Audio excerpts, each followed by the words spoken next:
The Washington Commanders are heading back to D.C. as the Washington, D.C. City Council voted 11-2 today to approve the $3.2 billion plan to build a new stadium for the Commanders on the current RFK Stadium site. The new stadium is set to open in 2030. Commanders have the Raiders this Sunday in Week 3. Commanders quarterback Jaden Daniels missed practice today because of a sprained knee. Head coach Dan Quinn said the earliest Daniels could practice is on Friday. 49ers head coach Kyle Shanahan said quarterback Brock Purdy was limited in practice and has a chance to play in Week 3 against Arizona despite toe and shoulder injuries. Jets ruled out quarterback Justin Fields for their matchup in Tampa against the Buccaneers because of a concussion. Tyrod Taylor's going to start for New York. Chargers are placing linebacker Khalil Mack on IR with his left elbow injury, but he is expected to return at some point this season.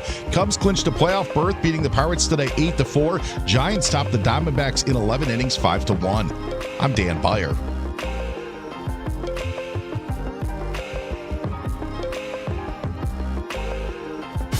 I've been covering this league since 1987.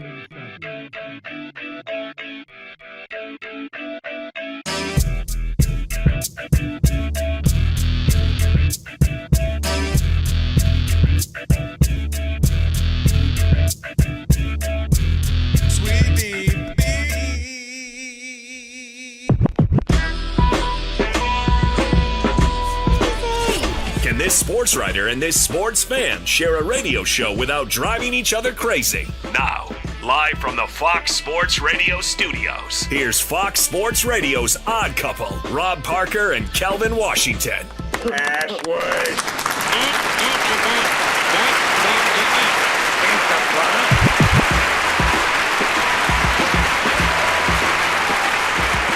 Yo. And with that password, you know what that means. You now have full access for the next 3 hours. Not 2, not 3. Thank you, LeBron, not 4. on this very fine radio program, no matter how you listen in. Fox Sports Radio, foxsportsradio.com, the iHeartRadio app, or SiriusXM Channel 83. Wow. Not to mention live We'll do on it live. YouTube. Do it live. I'll write it and we'll do it live. Do it. Do it. Just do it. Do it. What if he yelled at you like that, Alex? What would you do? Do it. Do it. Did I do that? Did I do Oh, that? boy. We're starting early. Did I do that? Do it. Did I do that? Do it.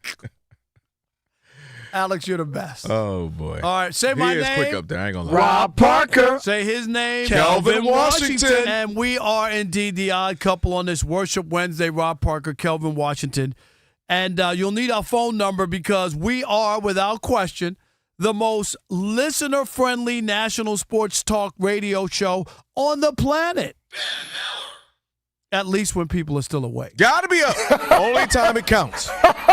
Sorry about that, Ben. Yes, write it down. Committed to memory. 877-99 on Fox. 877-996-6369.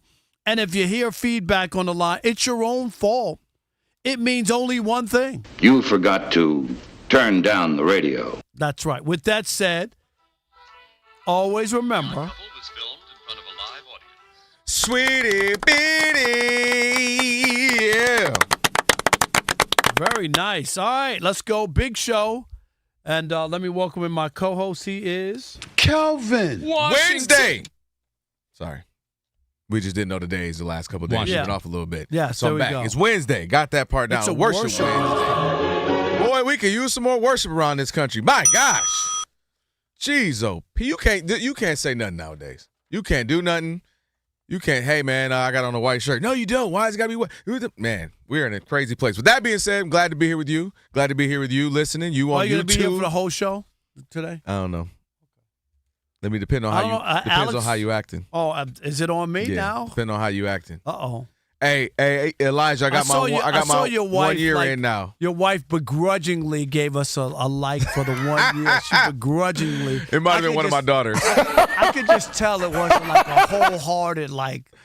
That's yeah, funny. we like the extra money, but we can't even listen to the show. No, I'm gonna tell you He's why so she liked abrasive. it. She liked it because she's a fan of me. No, I got So she's it. like, all right, well, there go boo. Whatever, Pop, okay. pop, double tap, boo's there.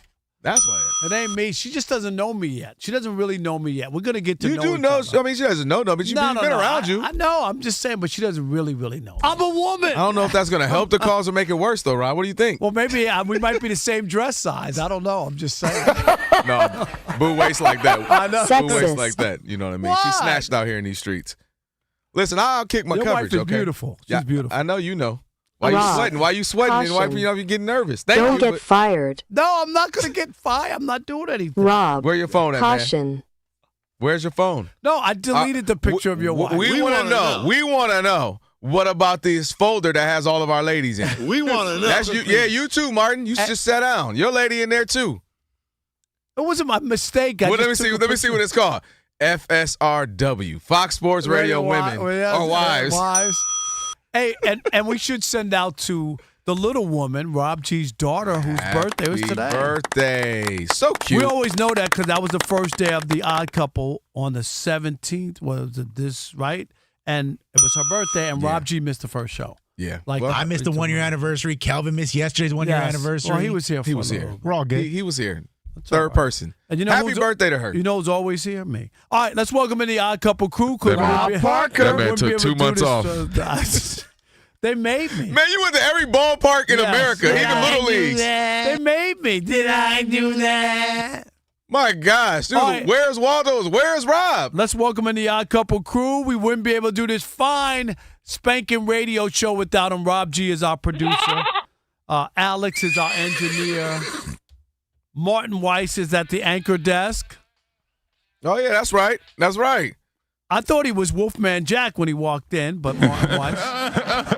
Throwing it out a little bit. All right, a little that bit. marriage life starting to win. Yeah, that man, hey, you know. A few weeks in. Well, I won. I don't need that. I won. I don't need to get a haircut no Yeah. more. I don't need to look groomed. You know what happens. Yep. I don't know, Rob. We were just talking out in the hallway. Most people on 3-4 marriage now. I know. God. One isn't guaranteed anymore. Hey, you ever been to a wedding? Let me hurry up before Rob G gets mad at us. No, you're already Yeah. too late. Yeah, I'll save it for the next break. All right. Never mind. Rob G gonna get mad at And us. Elijah, of course, is our Who is it? social media guru. Who is it? Elijah. He's Never right, heard of He's him. right there. There he All is, right, guys. the Odd Couple. Who is it? For over 40 years, Tire Rack has been helping customers find the right tires for how, what, and where they drive. Ship fast and free, backed by free road hazard protection with convenient installation options and mobile tire installation. That's right. They'll come to you, TireRack.com, the way tire buying should be. And Rob G, let's jump in. We already know J.J. McCarthy got hurt for the Vikings, and now Carson Wentz will start in his stead. But long term, because he's going to miss a number of weeks. It's not just this week. Yeah, well, first off, up to 5 starters could be out in week 3. Joe Burrow, we already know, is out. J.J. McCarthy Starting already knows out. QBs, yeah. Starting QB1s. Brock Purdy, to be determined. Justin Fields, out. Jaden Daniels, to be determined. But based on the early leanings, it's looking like all 5 of those guys will be out. But you mentioned J.J. McCarthy. ESPN NFL insiders Jeremy Fowler, Dan Graziano do great work. They publish their weekly I've known buzz. Dan for like a million years. Published their weekly buzz column earlier on Wednesday, and in it they talked about J.J. McCarthy and what's going on with Minnesota. In it, they floated the idea about, hey, what happens if Carson Wentz is good, right? What if he's good and J.J. he's hurt more than we think, or maybe we'll just sit him out. So here's what Graziano said in the piece, quote, I think the team really believes he's at the stage of his development, talking about JJ, where he needs to play. And I would expect him to get the job back once he's healthy. But if Carson Wentz has them humming, it'd be worth wondering whether or not they would stick with him, talking about Wentz, moving forward. To me, this is a pretty simple cut and dry.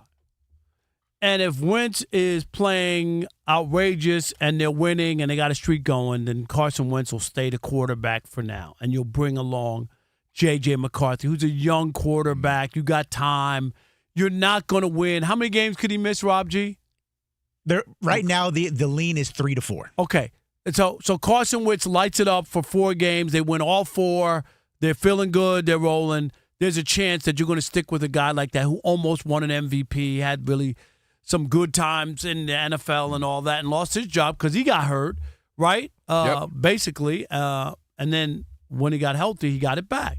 So that's not to say that they're moving off of or Carson Wentz is the long term.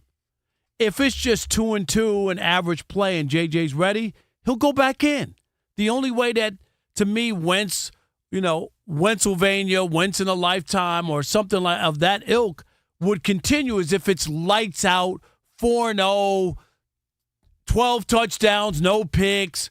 You don't pull that guy out if somebody's playing well. But if it's just standard, regular, 2-2, 500, he's doing all right, then as soon as your starter is back and ready, you put him in.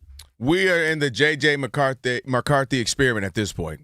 To your point, Carson Wentz would have to be playing at a Lamar Jackson level. Lights out. Where they would go, all right, this is incredible. Nobody saw this coming. Let's roll the dice and see where it takes us. See if we can pull something like the Philadelphia Eagles did with Nick Foles, right? See if we can pull something like that off, which I don't expect to happen. I expect him to be fine. He's a good backup in the sense that he's been in the league. He can win you a game or two, or at least not look horrible, keep you in some games, especially with a defense like that. So that's what I expect from him.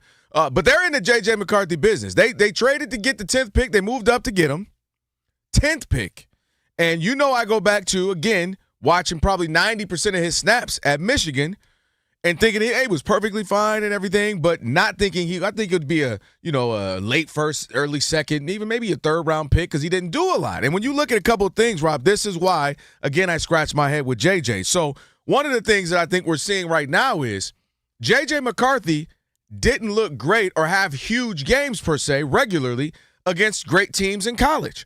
And some of it was just opportunity. He wasn't asked to do that. So he didn't really have to play out of his mind versus Penn State, versus Wisconsin, versus Ohio State, so on and so forth. He had to just make a play or two, lean on that defense, lean on the running game. And he did, and he won. And he did it, he won, to the tune of 27-1 as a starter. But what made the pick interesting is when you look at, Rob, the production or lack thereof for J.J. McCarthy. So you look at some of the other guys that, recently have been drafted around him, whether it be guys who drafted ahead of him in that same draft. Jaden Daniels is somebody who you might look at. Well, he was putting up around 357 yards per game and 3 touchdowns a game, right? Cam Ward, 359, 3 touchdowns Different a game. offenses, though.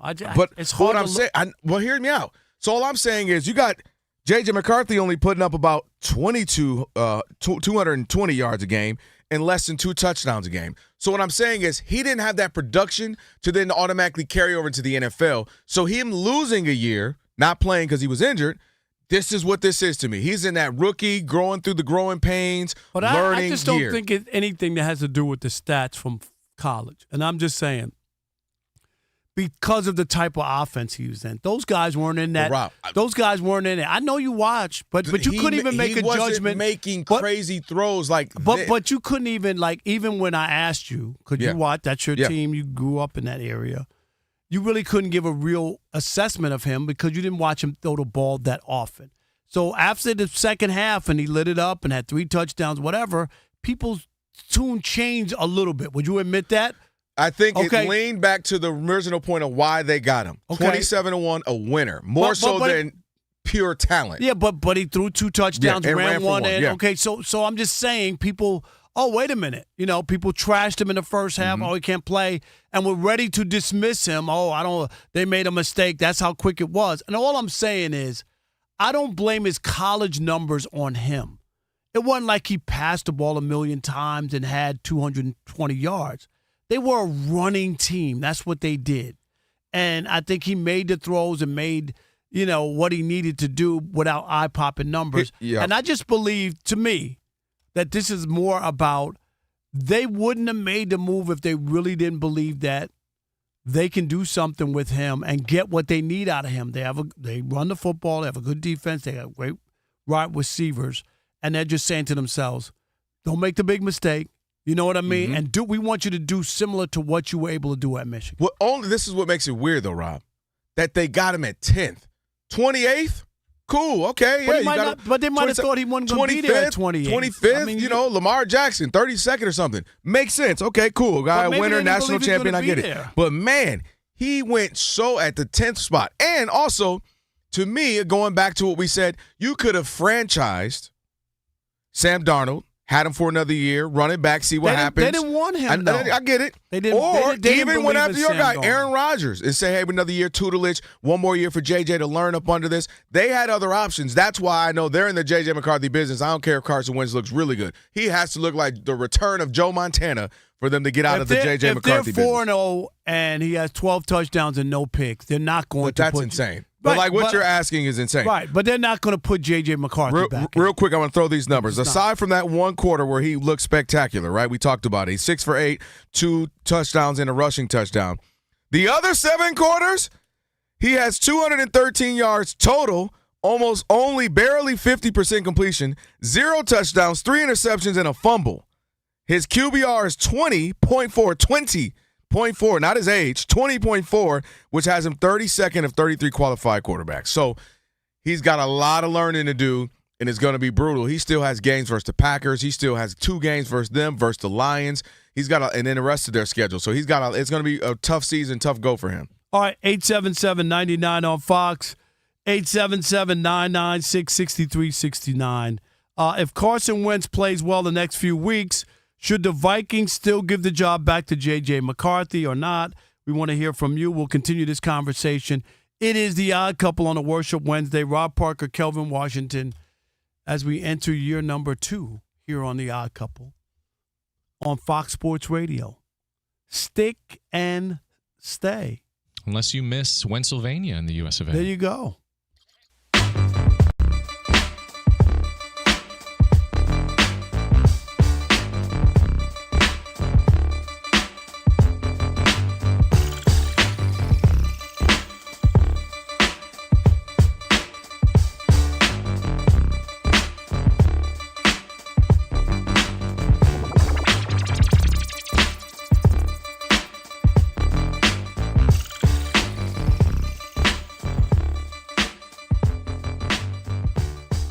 But the big headline in this one is, again, as you guys mentioned, Lamar Jackson, not known historically as a passer, right? That's been the commentary about him coming out of college. Right. After Sunday, that 4-touchdown, no-pick performance against Cleveland, Lamar Jackson is officially now the NFL's all-time career leader in passer rating, 102.65. He just eclipsed Rob's favorite quarterback, A-Rod. Aaron freaking Rodgers. Right. And we talked about this too. This past year, his quarterback rating, right, was the 4th greatest for a regular season. Yeah. Aaron Rodgers has 2, Peyton Manning has 1, and Lamar has 1. Wow. Think about that. We talked about that. And the guy didn't win the MVP. Right. Somehow that guy didn't win the MVP. How in the world did that guy not win the MVP? Yeah. Absolutely ridiculous. But you know, you've been saying this from day one. I know you have. Yeah. You're not surprised by it. Not at all. And the thing is, that was my whole thing earlier. I remember when I was coming on as a guest on you guys' show when Chris was here, and I was just trying to break down a lot of people talking about his proficiency at throwing the ball, which I was like, or even being able to read defenses. And I was like, dude, he played in a pro-style offense since he was a freshman in college. He played under Coach Petrino.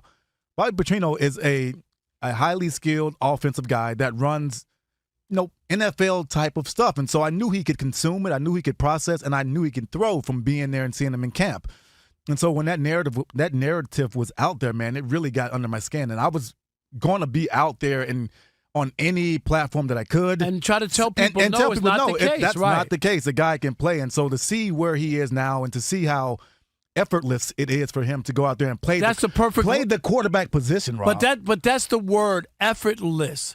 And I remember, and Rob G, I've been talking about this, framing this for a while. Okay. Was it 2 Christmases ago? Remember they bludgeoned the Niners on a Christmas night. Yes.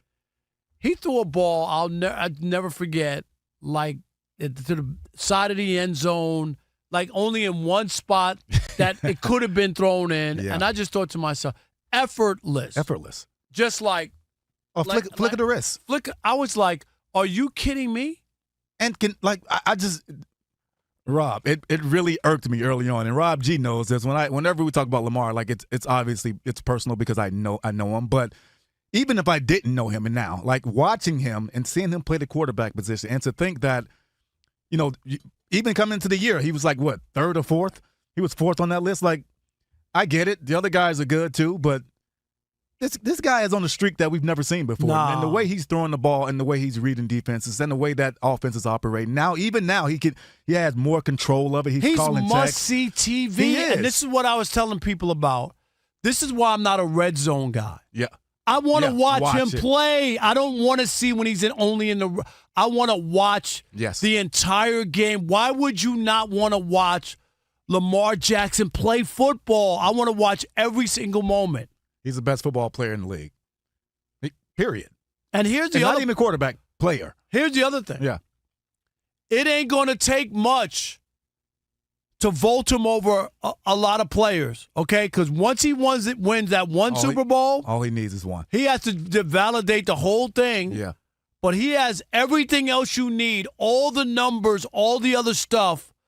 And then once he gets that one, and I say win, he's too good that he's not going to win.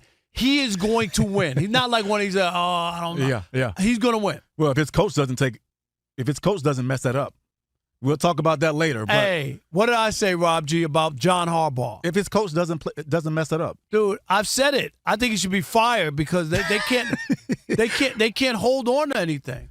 Yeah, it's at a point like, okay, we know that every time in every big game something happens. Something right? always. But that's a lot of that has to do with coaching and being prepared for those moments too. So I there totally is a tie-in. agree. Yeah. There is, but he is a marvel to watch. Yeah. Like there aren't that many players who you just want to when they do those ISO cams or just watch. You want the camera on him all the time. like the movements. Hey, put the camera on me. like he is one of those guys. Rob, he is dropping back. He is running around in the backfield like he's playing Pop Warner football against grown men.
Two or three really, really cool. The same hue, right? Same It vein, looks like same I'm wearing color. the same thing every day. So it does look like, and so I am going to need you to mix it up a little bit. All right, I'm going to have to bring a different one in, like a different color, because they are very close. Just completely contrast. Go all red. It's usually so cold in here. It's like a meat locker. No. All right. Elijah has a T-shirt. Martin has a T-shirt. Rob G has a T-shirt. Kelvin has a T-shirt. Alex has a T-shirt. Pause. A what locker?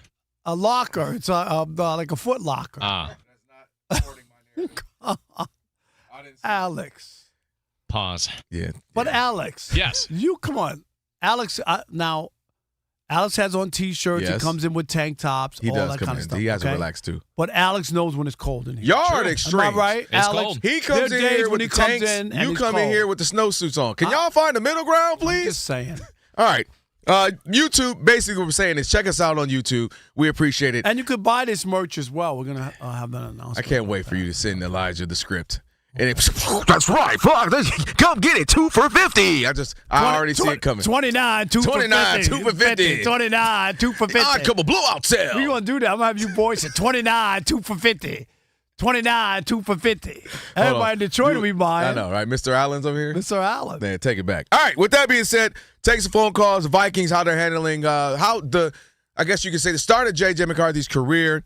What are your thoughts on it? And do you believe he's the guy for them? Or if Carson Wentz comes in and balls, do they keep rolling with him? 877-99 on Fox. Who we got? Pennsylvania. Who is that? Casey in Oregon. Casey at the bat. You're on the Odd Couple Fox Sports Radio. What's up, Casey? Hey, what's up, guys? Best show on FS1. Happy anniversary. Man, thank on you, TV Casey. too, son. Man, we appreciate that. Thank you. So, if I'm the Vikings, here's what I do. They have the roster, I think, to make it to the NFC Championship game, but not with Carson Wentz or J.J. McCarthy as their quarterback. I'd go give Kirk Cousins another spin, or maybe call the Giants about Jameson Winston. Brian Flores, great defensive coordinator, got a great roster. Thanks for the call. Yep. Hey, you know what? Appreciate it. To his last point, we talk about the Lions losing some coordinators. Brian Flores, I mean, I know he's got some beefs with the NFL and some controversies and some. He ain't getting a head coaching job. I'm going to tell you that. And not under this current He's suing the league. situation we're in. I'm dead serious. I'd be stunned if an owner hired him as a head coach. So he's just going to be an amazing coordinator for the rest of his life? That's where I feel right now. It doesn't mean that if he's settled or it's just some sort of, conclusion. Somebody's going to take not right now. We'll give him a few more years. Somebody's going to be like, you know what? We're going to give him a chance. So Nate in Ohio, you're on the Odd Couple Fox Sports Radio. What's up, Nate? What's up, guys? How are you? Yo. I'm good. See, I'm an Ohio State fan, so anything that J.J. McCarthy does is, I hope it's a negative. Hey. I hear you. That way, it gets back at their national title. What, you going to take it away from them? They won. Jim Harbaugh cheated, and they won. We won, too. Ohio State won, too. And what does it say if Carson Wentz comes in against a crappy Cincinnati defense? Are they going to be SOL? Same old Lions. Hang on. Whoa. Nate, hang on. I got a question for you. Rob You G's say you got want something. all the bad things in life to happen to JJ and nobody else, right? So what would be a bigger punishment for JJ? To make him play because he's been terrible, or to let it make him sit behind Carson Wentz? Sit behind Carson Wentz. That's more insulting than playing and throwing 1 touchdown and 4 picks every week? Yeah, it is. It is. Yeah, it is. Just because, Carson Wentz, we didn't forgot he was in the league. And Thanks, Nate. You'd at least want to be out there where I have a shot. Maybe I can fourth quarter this thing again. Just to be sitting behind Carson Wentz. Hey, remember that one fourth quarter? Remember that one time? You be hanging on to that. Was great. Yeah, you don't want to be holding a digital clipboard and stuff. Nah, you don't want to be doing that. All right, we got Tim Cates is going to join us, host of Dodgers on Deck. Cates. Yeah, on AM 570, LA Sports. Man, what'd you say about the Dodgers when you came back in the room? You said they're awful. Yeah, they're going through it right now. So we'll talk to Tim about that. But right Tim now, will have nothing but pleasantries to say. No, Tim will keep it real. Will he? He'll keep it real. Okay. Martin Weiss on What's Trending. What's up, Martin? J.J. McCarthy didn't throw left all the time in college, was great at handing the ball off. Still 3-0 against Ohio State. Facts, Nate. To pass that on to caller. Nate. Yeah, that'll be etched in history. It won't matter. No matter what happens. Take that, Nate. He mad right now. You got him swerving while he's driving, Martin. You see J.J. McCarthy play one good quarter of NFL football, and he's still 3-0 against Ohio State. Major League Baseball, the Cleveland Guardians with a 1-0 lead over the Tigers top of the third inning. Jack Flaherty on the mound. Cleveland's got 2 on. The A's and the Red Sox. Boston leads 2-1. Top of the third inning. Top of the first. Blue Jays and Rays just getting started in the AL East. In the top of the second inning, the Padres and Mets are tied at 1. The Cubs clinch a playoff berth today for the first time since 2020. They beat the Pirates 8-4. In other baseball action, the Giants beat the Diamondbacks in 11, 5-1. Reds 6-2 winners over the Cardinals. That makes the Diamondbacks 2 games back, while the Reds and the Giants are 2.5 games back from the Mets in the final NL wildcard. Washington, D.C. City Council voted to approve a $3.8 billion plan to build a new stadium for the Commanders on the current RFK Stadium site in southeast D.C., with the stadium set to open in 2030. 49ers head coach Kyle Shanahan said Brock Purdy was limited in practice today, has a chance to play Week 3 against Arizona despite his toe and shoulder injuries. Jaden Daniels missed practice today with a sprained knee. Quarterback for the Commanders, his head coach Dan Quinn said the earliest Daniels could practice is on Friday. Justin Fields has a concussion. He's been ruled out of Sunday's Week 3 matchup against the Buccaneers. Chargers Khalil Mack, linebackers, going on injured reserve. He injured his left elbow, but they are expecting him to return at some point this season, but obviously not in the next 4 games. Patriots cornerback Christian Gonzalez practiced today. He's been dealing with a preseason hamstring injury. New York Liberty forward Browner Stewart expected to play tonight as they host the Mercury in Game 2 of their best-of-3 playoff series. And in news that I'm sure hit Rob Parker's headline as soon as he woke up this morning and saw that Patriots wide receiver Stephon Diggs and his girlfriend Cardi B expecting their first child together. Congratulations to the couple. Yeah. Back to you guys. When did they get married? No, we didn't. His girlfriend. Oh, yeah, we didn't go that far. Okay. I just thought I missed something. No, you didn't miss it. Okay. No. Congratulations, Mazel Tov. Yeah. We're very happy. She wanted the news to get out her way. Yeah, Yes. people yelling at her, walking out the courthouse. She said she wanted to do it her way. All right, it is the Odd Couple. Rob Parker, Kelvin Washington on a Worship Wednesday. Achy knee, stiff back. Joints are not cooperating. Some days your body is just like, nope. And on those days, luckily, there is Aleve with just one pill. That's right, only one. Aleve provides up to 12 hours of pain relief so you can keep it moving. Use as directed. Joined now by our buddy Tim Cates, host of Dodgers on Deck on AM 570 LA Sports. Tim Cates on X. What's up, Tim? How you doing, man? Yo. I'm doing great, guys. Hope you can hear me. I'm here at a casino in Southern California. I heard Rob Parker say put all their money on the Dodgers to win the World Series. So I'm here putting the mortgage. I'm putting the kids' savings. Don't do it. I'm putting it all on the Dodgers right now. Please, sir. Put it all on the Dodgers. Oh, my God. Thank you. Dude, Thank you. don't do it. What is happening with these Dodgers, Tim? My God. It's been some ugly games of late. It has been. And it's been the bullpen. Thankfully, it hasn't been the offense or the starting pitching. It's been the bullpen, which I think could get fixed by the time we get to October, which is only 2 weeks away, less than that now. But, 2 weeks ago, guys, it was where's Mookie, where's Freddie? Is Ohtani going to be able to hit anything besides home runs and strike out? And that was the problem. Oh, where's the starting pitching at? Everybody's hurt in the middle of July and August. Well, the pitching is back as far as starting pitching. The offense is there.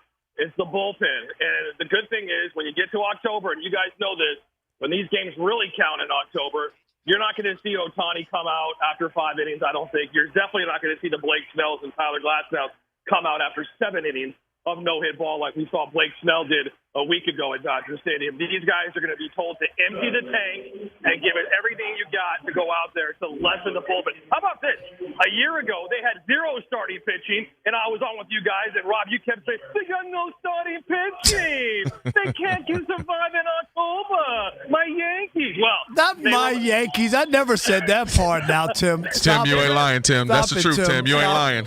They relied on the bullpen last year, and now it's reversed. They need the starting pitching. Tim, I get it, and it sounds good, and I know you do the Dodgers flagship and all that, but you can't tell me you're as confident as you were a year ago that they're going to win the World Series and everything's going to be clicked right back into place. This team has been down for a long time. Remember, they started 8-0, and they thought they were going to be the Beatles, and they wound up being Boy George and Culture Club for the most part this year. Let's just be honest. This is not, right now, the way it's put together, I don't feel good about the Dodgers going into the postseason. There's 10 days to go, 12 days to go. They could be in a wild card series, right? And they could get knocked out. That's just fact. That could happen. Well, first off, I love the Culture Club Boy George. Thank you. Boy George reference. Thank you. That's a reference everybody gets right now. Well, I'm from the 80s. I'm sorry. Don't worry, Tim. I'll give him something from at least 80s. 95 and My up. God. You're right, though, Rob. I mean, this is a team that if you would have told me, look at this roster, look at this payroll, look at what they're going to do in October, yet they're going to have to play in a wild card series, I would have told you were crazy. Right. But here we are. They're going to have to play in a 3-game home wild card series, probably against who? The Mets? That's what it's looking like. Yep. The Mets, don't look now. After losing 8 in a row, they've won 2 in a row going into this game against the Padres tonight. The last thing you want is a hot Mets team in a 3-game series coming to Dodger Stadium. He is Tim Cates, host of the Dodgers on Deck on AM 570 LA Sports, on with the Odd Couple, Rob and Kelvin, on a Worship Wednesday. So let's stay there for a little bit right now. I mean, one of the things that's been disturbing, I was doing pre and post last week, and one of the things that we were saying was Tanner Scott, they don't have a closer, and then you also have Blake Trinan. They're not sounding like, I just had a bad outing. They're sounding like life is giving them hard time. He said, Tanner Scott said, I'm having the worst year of my life, not season.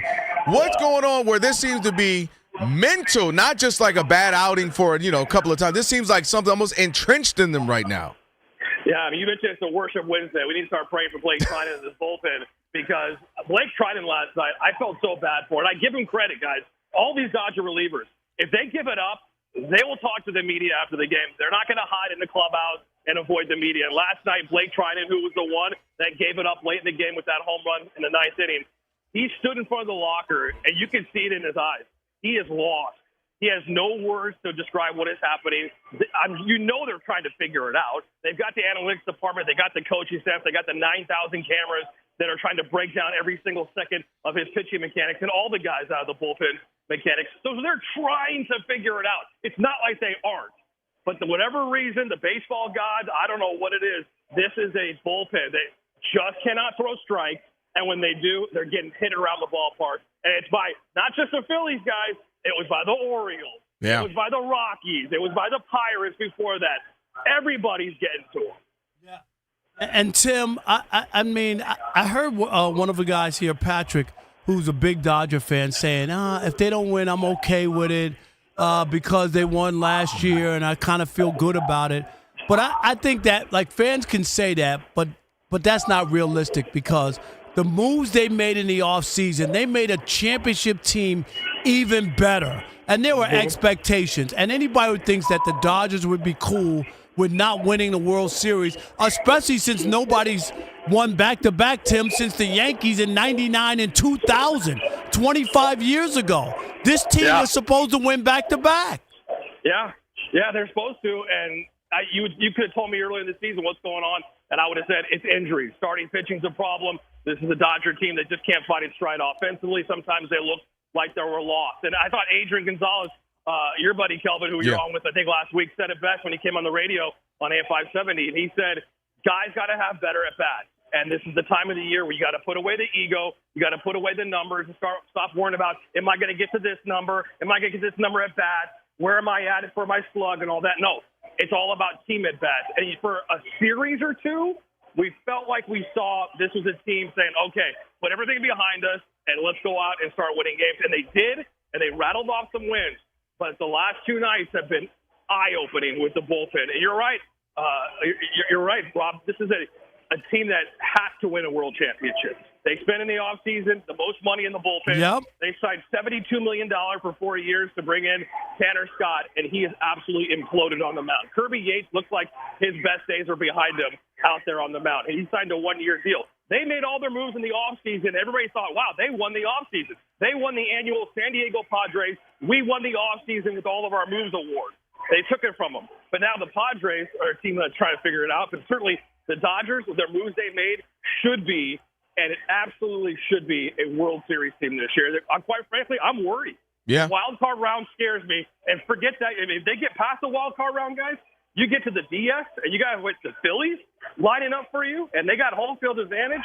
I'm really worried. And the other team that has their number, the Phillies have their number, and the Brewers. Me and you have talked about the Brewers. Am I right? The Brewers, for whatever reason this year, have the Dodgers. They ain't scared of them. Yeah. Yeah. Hey, real quick, Tim, one more for me.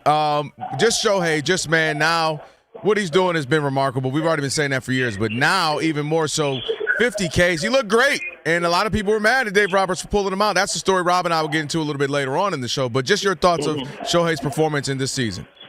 He's been fantastic, and sometimes he is, slugged more than he probably the Dodgers wanted to see him do, and going for the home runs. But when he's right, he's hitting all parts of the ballpark, and sometimes he gets a little pull happy. We see that, and he rolls over on the outside pitches, and that's what guys are trying to pitch him now. But for overall, to hit 50 home runs in back-to-back seasons in the company he's in, he's only the sixth player, I believe, in MLB history to do it. With Babe Ruth in his company now, it's pretty remarkable. He'll be the first player ever to have 50 strikeouts and 50 home runs in the same season. And I know you said you're going to get to it later, but Dave Roberts, easy Dodger fan. They have a plan in place. It's not Dave Roberts' decision to go out and pull him or not pull him in the fifth inning last night. Things are set up. He can't go out there and deviate from what they've already agreed to with Shohei in the front office and the pitching plan looking for October. Yeah, it's great he had a no-hitter through 5 innings, but you have to stick to the process, because if things would have went bad and he hurt himself and he cramped up or he pulled an adductor and all of a sudden he's got a lat strain, Dodger fans would be like, what are you doing? Why didn't you pull him after 5 innings like the plan? Why did you try to go for a no-hitter in September? Because we're about a championship in October. Dave Roberts couldn't win, so I don't blame him. It's part of the process. It's not Dave Roberts' fault. But overall, it is remarkable. If people aren't watching Shohei every night, please do. I know he was in 6 years of purgatory down in Anaheim playing for the Angels and nobody saw him. But now that he's in the second year with the Dodgers, watch him every night. It's remarkable what he's doing. Tim is fired up today, boy. I tell you, Tim, you are ready. It's the casino, guys. That's what it is. Got that energy. Put it all on the Dodgers. Put it on the Dodgers. Well, you might be shaking your boots a little bit. All right, go Tim, back to that other radio show, Tim. Go ahead. Tim, we appreciate you, man, as always. Appreciate you, buddy. Thank you. Right, no doubt. Tim right. Cates on X. Give him a follow there. Shekel City, play of the day on the way. Plus, your own man might be disagreeing with one of the things you always say, Rob. Tell you who next. It's the Odd Couple, Fox Sports Radio.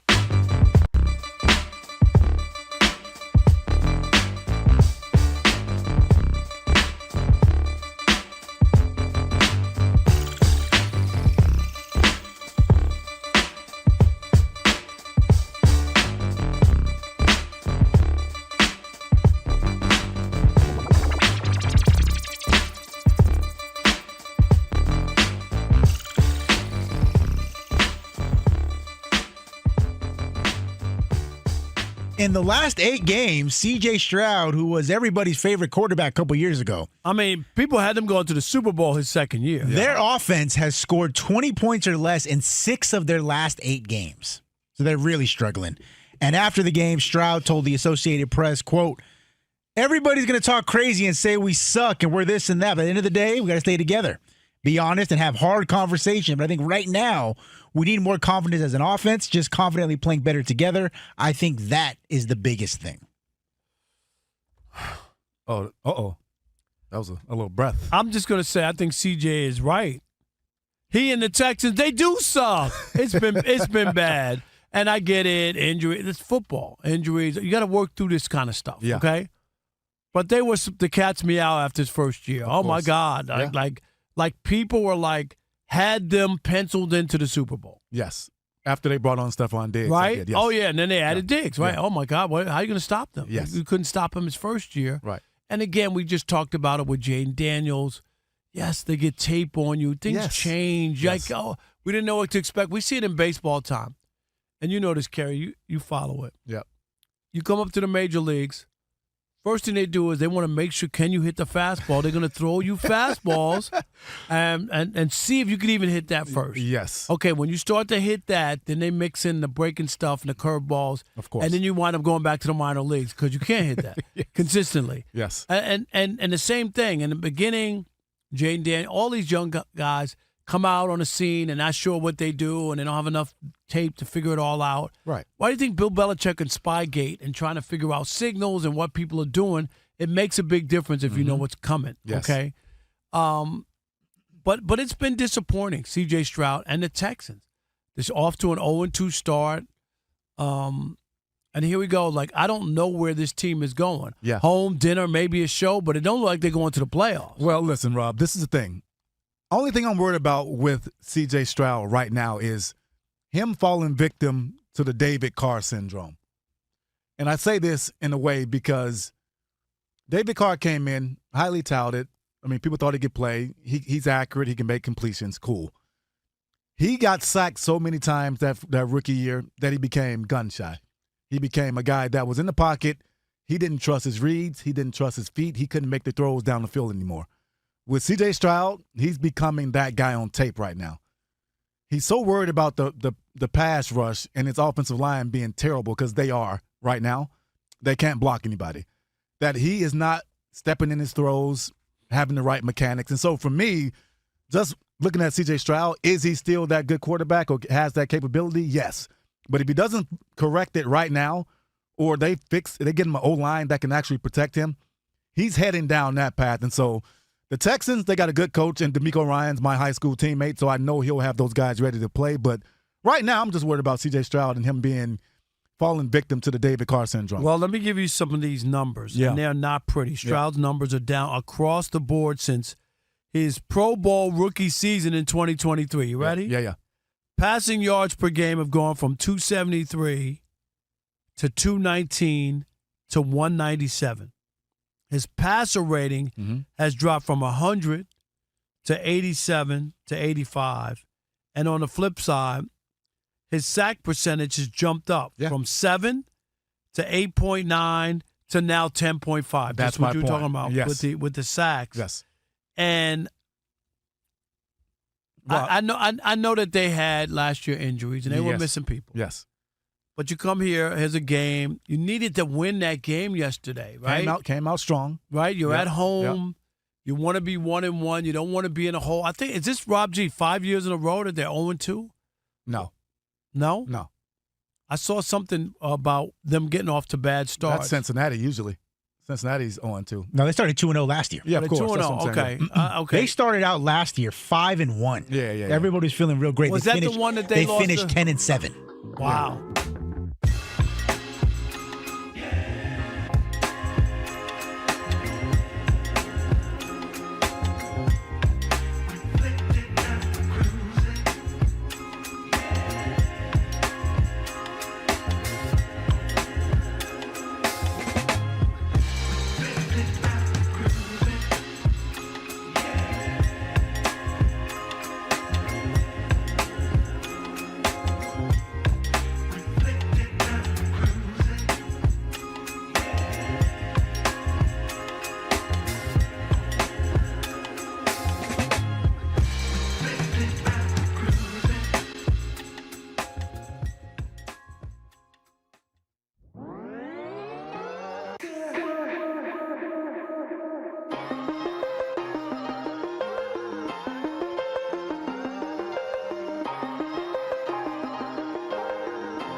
Why you are finding? That's right. More and more drops. Don't mess with us. Know what I'm saying? Don't mess. You know what's funny about this? Our intro is about to be the entire first block. Yo, by the way, if you can't hear us, you've got to turn on your radio. And always remember, and another thing, that's why Mike Tyson don't like to turn in the station. We're going to have the longest And we'll talk to you the way we want to talk to you. We'll talk to you the way we want to talk to you. It's going to be. I just love, like, he's doing a live shot, Mike Tyson, and he doesn't say, like, well, screw it, I'm going to get off here. Turn off your station like it's a radio show. Yeah. My favorite part, though, Rob, is at the end, he's like, all right, Mike, we're done talking. He's like, good, F you. That's Mike, peak Mike back then. Our couple, Rob and Kelvin, on a Worship Wednesday, and we're getting ready to do Shekel City right now. We got Play of the Day as well, and then a conversation we got to have. Shekel City. Welcome to Shekel City, the home base for Rob Parker's daily picks against the spread. Today, how you doing? All right, 1 and 2 last night. We knew one already. What was the one? yesterday. Remember, we already knew one. I was it Padres? I only got one because the Tampa Bay lost by 1, and I had plus 1.5. They lost, but I had Boston and I had San Diego. But anyway, 1-2, 12-15 on the year. Here we go. I shouldn't say that. Boston minus 1.5 tonight. Okay. Taking on the Athletics in Boston. They got the Padres minus 1.5. What's the Mets score? We got a score? Yes, the Padres up 2-1. All right. Padres minus 1.5 taking on the Mets in New York. And Tampa Bay plus 1.5. They're hosting the Blue Jays. So remember, I'm not telling you who to bet on. What you telling me? I'm telling you who I bet on. Well, I'm talking to you the way I want to talk to you. You have a problem? Turn off your station. Love it. How do you even find that? I don't know.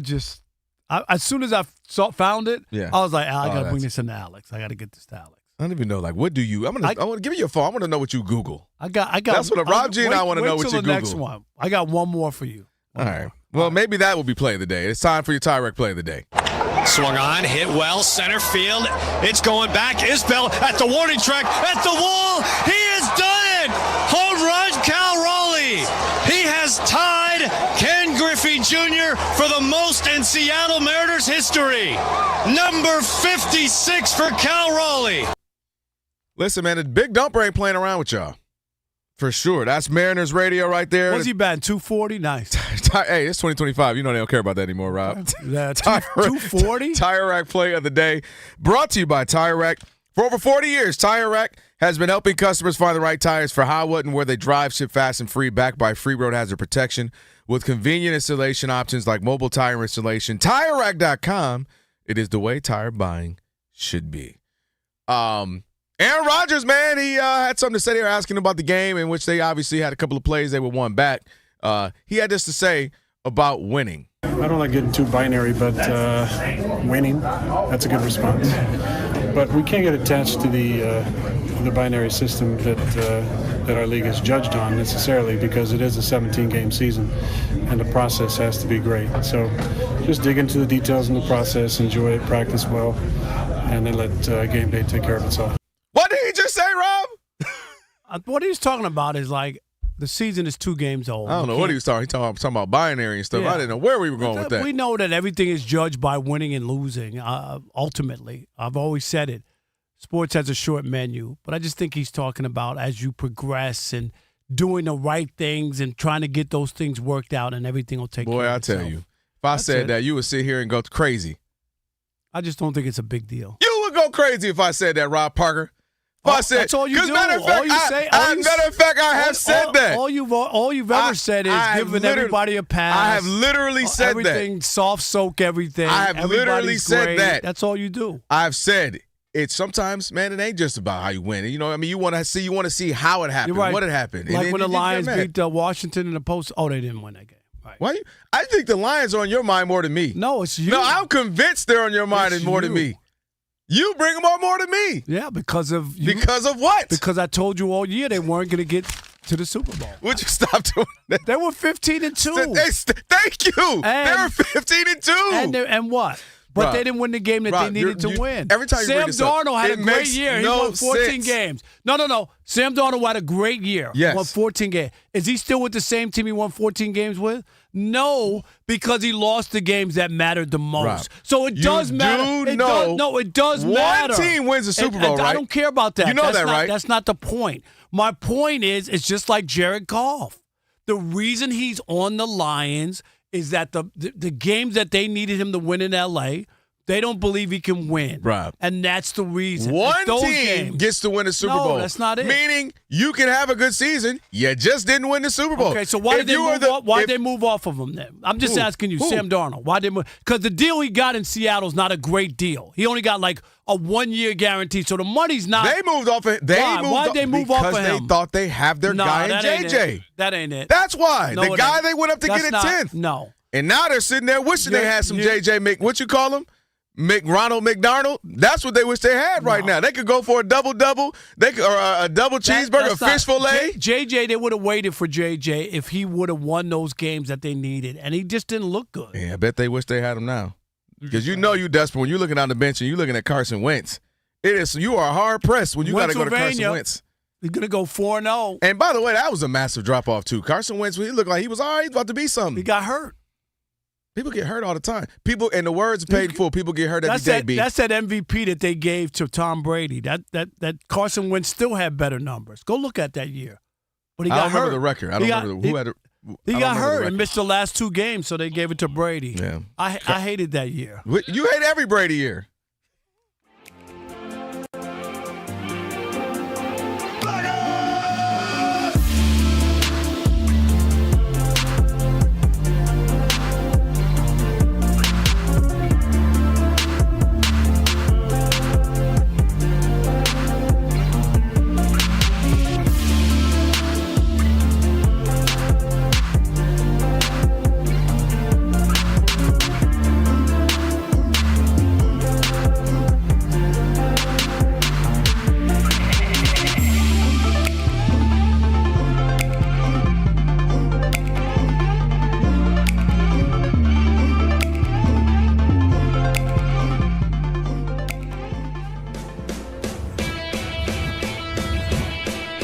Wake up, it's 2 pros and a cup of Joe, Fox Sports Radio. You ready? Yes. I'm Colin Cowherd. This is The Herd. You are listening to The Dan Patrick Show. It's the odd couple. You know what time it is. Let's get it. Fox Sports Radio. Bigger, bolder, and better than anyone in the game.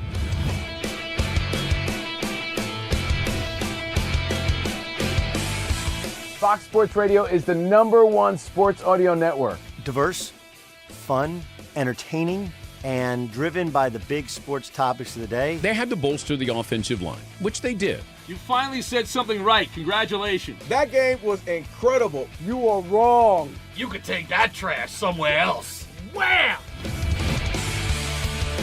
We have a very special connection with our audience, our listeners. People feel that friendship. And I appreciate y'all so. I love it. It's all for you. Thank you. I'm your favorite fan. Thank I you. love you. You're very talented. You're the best. Thanks for taking my call. Sure. Great show. Thank you, Jim. You sound like Joe Pesci. How am I funny to you?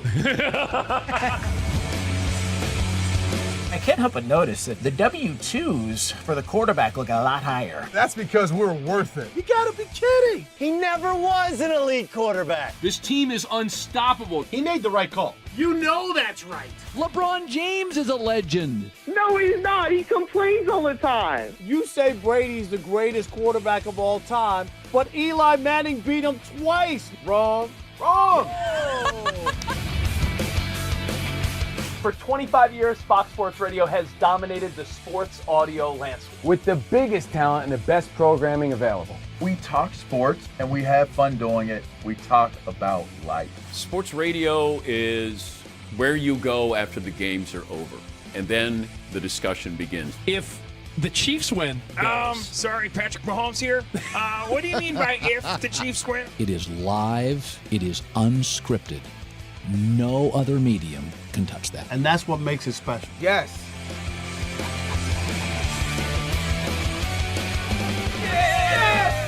Who wants some? Bigger, bolder, better. We are Fox Sports Radio. Yeah.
Going around the horn in Major League Baseball, the Guardians lead the Tigers 1-0 in the fifth inning, 2-1. The Red Sox over the A's in the fourth. The Padres lead the Mets 2-1 in the third inning. The Rays 1-0 over the Jays in the second.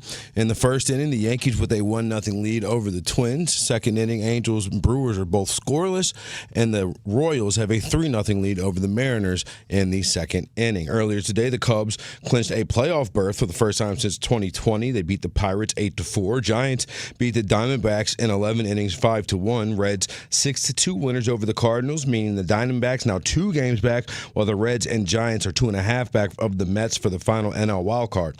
49ers head coach Kyle Shanahan said quarterback Brock Purdy, limited in practice today, has a chance to play Week 3 against Arizona. Quarterback Jaden Daniels for the Commanders missed practice. Dan Quinn said the earliest Daniels could practice is Friday.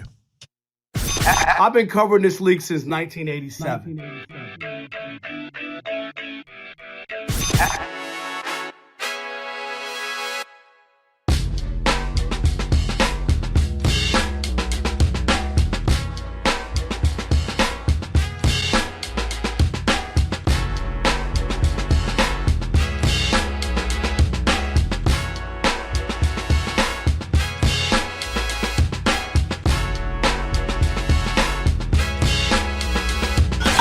Can this sports writer and this sports fan share a radio show without driving each other crazy? Now, live from the Fox Sports Radio studios, here's Fox Sports Radio's Odd Couple, Rob Parker and Kelvin Washington. Rob Parker, Kelvin Washington.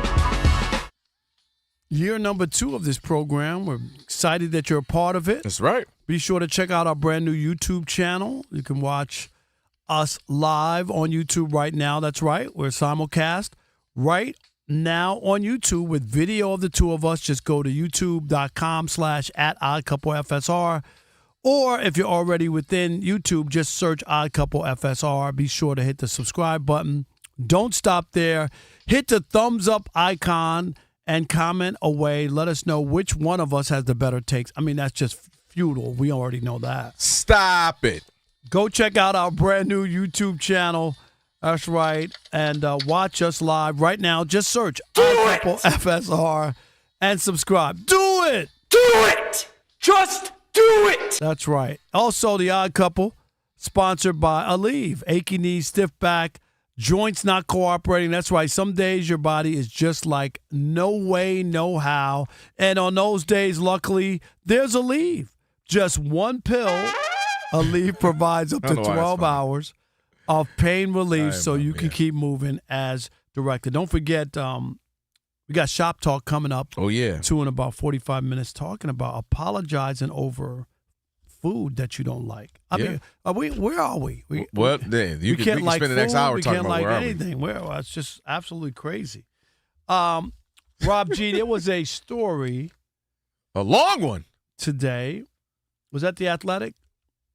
It was ESPN.com. ESPN.com. Sorry about that. I get mixed up with the two. But anyway, about the Clippers situation with Kawhi, and it was interesting. Yeah, Baxter Holmes does a great job over there. He's one of the few guys who still does long-form investigative journalism for ESPN, and he does great work. So we know that this Kawhi Leonard situation has been percolating now for a few weeks, the whole situation with aspiration and the under-the-table deal to circumvent the salary cap. Well, Baxter did a deep dive into the whole situation with the Clippers. And here's the lead paragraph, and I'll get to a quote later, just to give you some context, because he wrote a hell of like 5,000 words on this whole thing.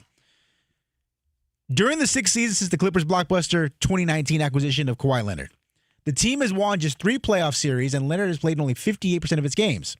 But that failure extends further, because from nearly since the moment Leonard signed in Los Angeles, Steve Ballmer and the team have also drawn unprecedented and serious scrutiny from the NBA league office and the rest of the NBA. Since 2019, the Clippers have faced 2 separate lawsuits alleging tampering, one of which is ongoing. They've been fined at least twice by the NBA for violations of leagues involving Kawhi Leonard. They've also had at least 3 separate investigations, one of which just began into the Clippers involving Kawhi Leonard. So basically, he doesn't play. He's always injured. And on top of that, he's brought all kinds of the feds all around the Clippers organization. So much so that a anonymous former Clippers staffer went on record and said... Another jealous former employee. Go ahead. in the article, quote. It wasn't a current employee, right? No. Former, who's not working there anymore. Okay. Well, I mean, if you read the article, they Go ahead, had to clear a lot of people out allegedly because Kawhi was so difficult. Here's what he said, quote, "This last investigation, talking about the aspiration one, is different. This one directly calls into question Steve Ballmer's character. At some point, Steve has got to get out of the Kawhi business. They're done building around him. They know that. He knows that," end quote. So, guys, really easy question right off the rip. If you're Steve Ballmer and the opportunity presents itself, whether because you're forced to do it or because the heat gets so hot you feel like you have to do it, should the Clippers get out of the Kawhi business?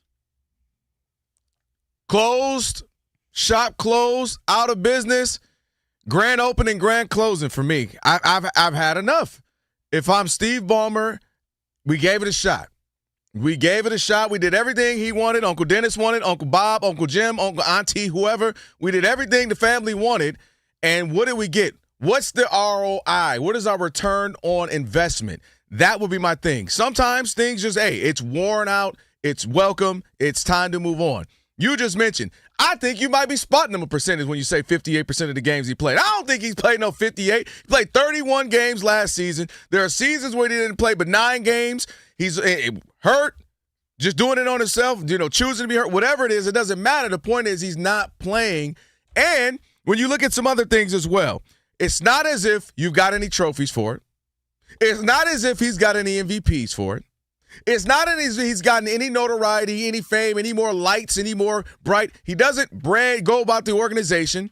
If you read further into that story, he doesn't want to be mentioned. He tells them, you can't bring my name up. You can't talk about me. So you can't even pump him up, and he can't be this person that's rah-rah. It makes everybody want to come watch the team and invest in the team and be about it.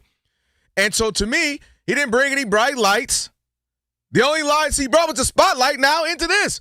He is a heck of a player, one of the best I've ever seen when healthy, but it's time to move on. I have nothing to gain from it if I'm Steve Ballmer. I'm invested. I've done things. There's alleged things that may or may not happen. We'll see whatever happens in the investigation. I've done all I can do. I got a new arena over here.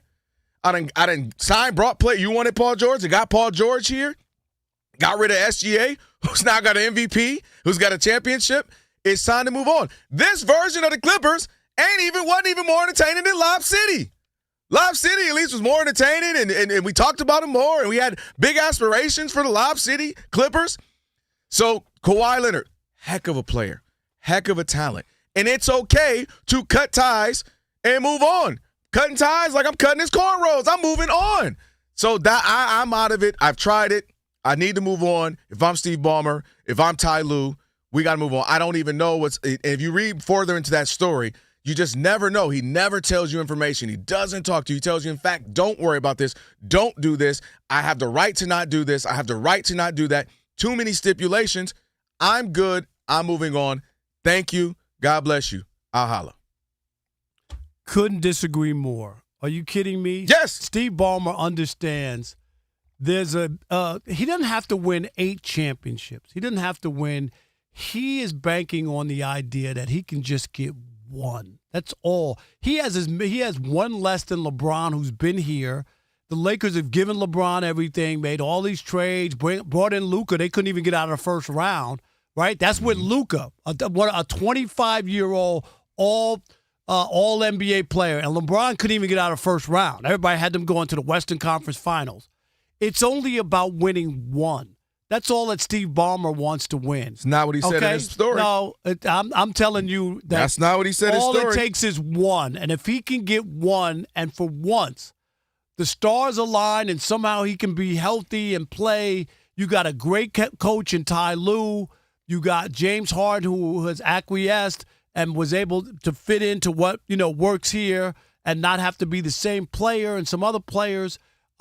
There's nothing here that you wouldn't want to run it back and hope that maybe just one day your luck is going to be in your favor, because you have a guy who, when healthy, is one of the best players in the league. And I get it. He's not healthy all the time, and that's what's been the big bugaboo. But when he's healthy and you watch this guy play in certain situations, he's tremendous. He's worth the price of admission. He's that good, and he's worth it. And the Clippers have to feel good if you're Steve Ballmer that you were able to get a guy who won 2 championships to come, not team up with LeBron, not go to the big brother, but to go to the little brother, no matter what it is. And you could knock Kawhi for whatever. The Clippers were the ones who broke the rules if they did. You know what I mean? And all that other thing. You could ask for the moon.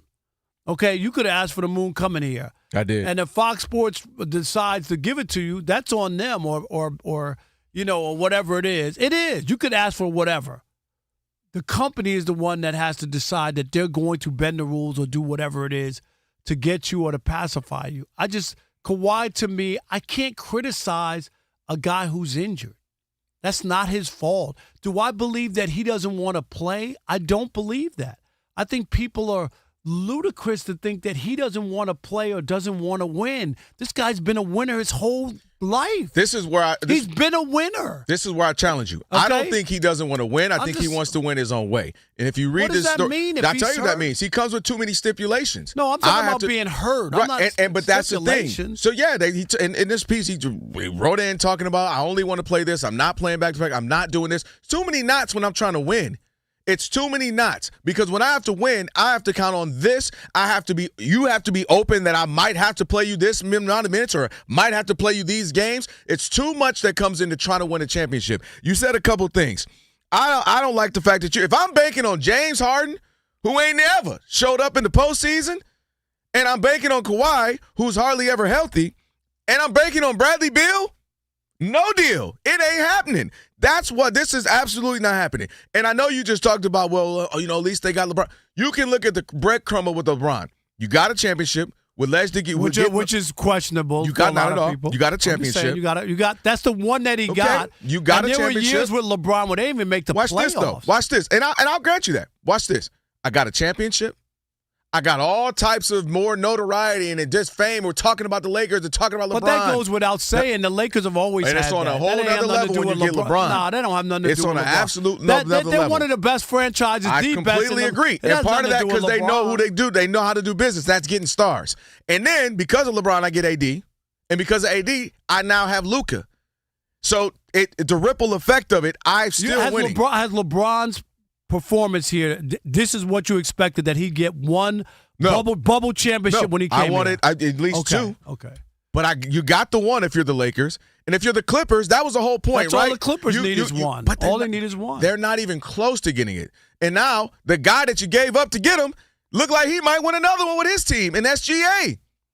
And so my thing is, I can separate the talent. The idea that you have them winning another championship is far-fetched. That's not – it's far-fetched to me. Far-fetched? Yeah, I don't think that. If you say they don't, I'm cool with that. Far-fetched is, come on, right? That's not crazy. Nah. That's not crazy. Yes, it is, because teams don't win back-to-back. But that's not far-fetched. Teams don't win back-to-back. The Clippers winning is far-fetched. No, teams don't win back-to-back. That's my point. Just like somebody would have told you OKC winning was far-fetched. You didn't have OKC winning 5 years ago when they made the trade, or 3 years ago when they made the trade. I'm already in many years. That was far-fetched. I'm in the Kawhi years now since 2019. Yeah, but he hasn't been fully healthy. And he won't, Rob. That's the point. That's my issue. He hasn't been fully healthy. I can separate. All I need is 1 year of a fully healthy Kawhi with a great coach in Ty Lue. That ain't nothing you just said is he's never been fully healthy.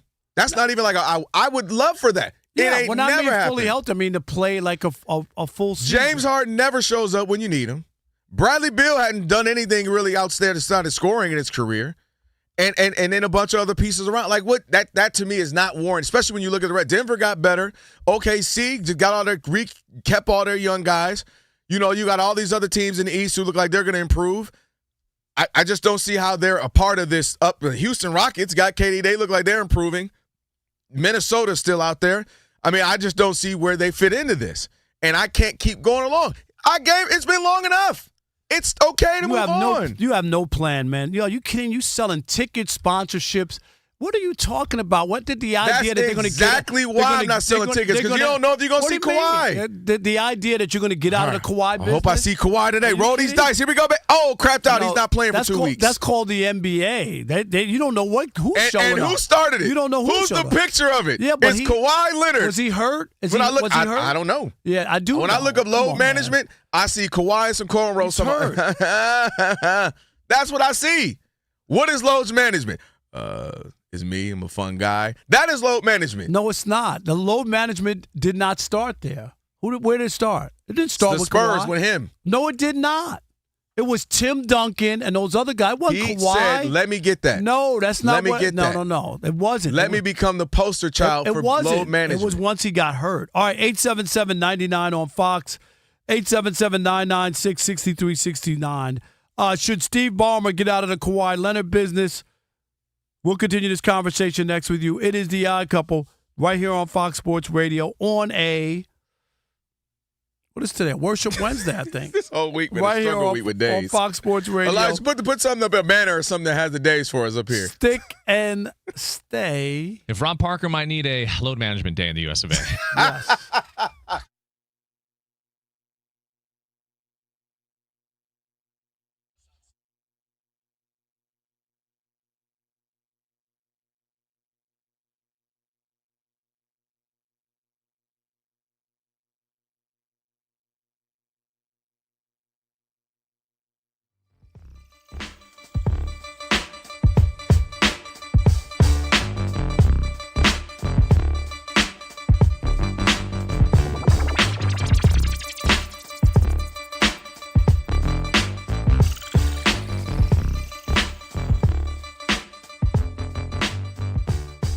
But the big headline in this one is, again, as you guys mentioned, Lamar Jackson, not known historically as a passer, right? That's been the commentary about him coming out of college. Right.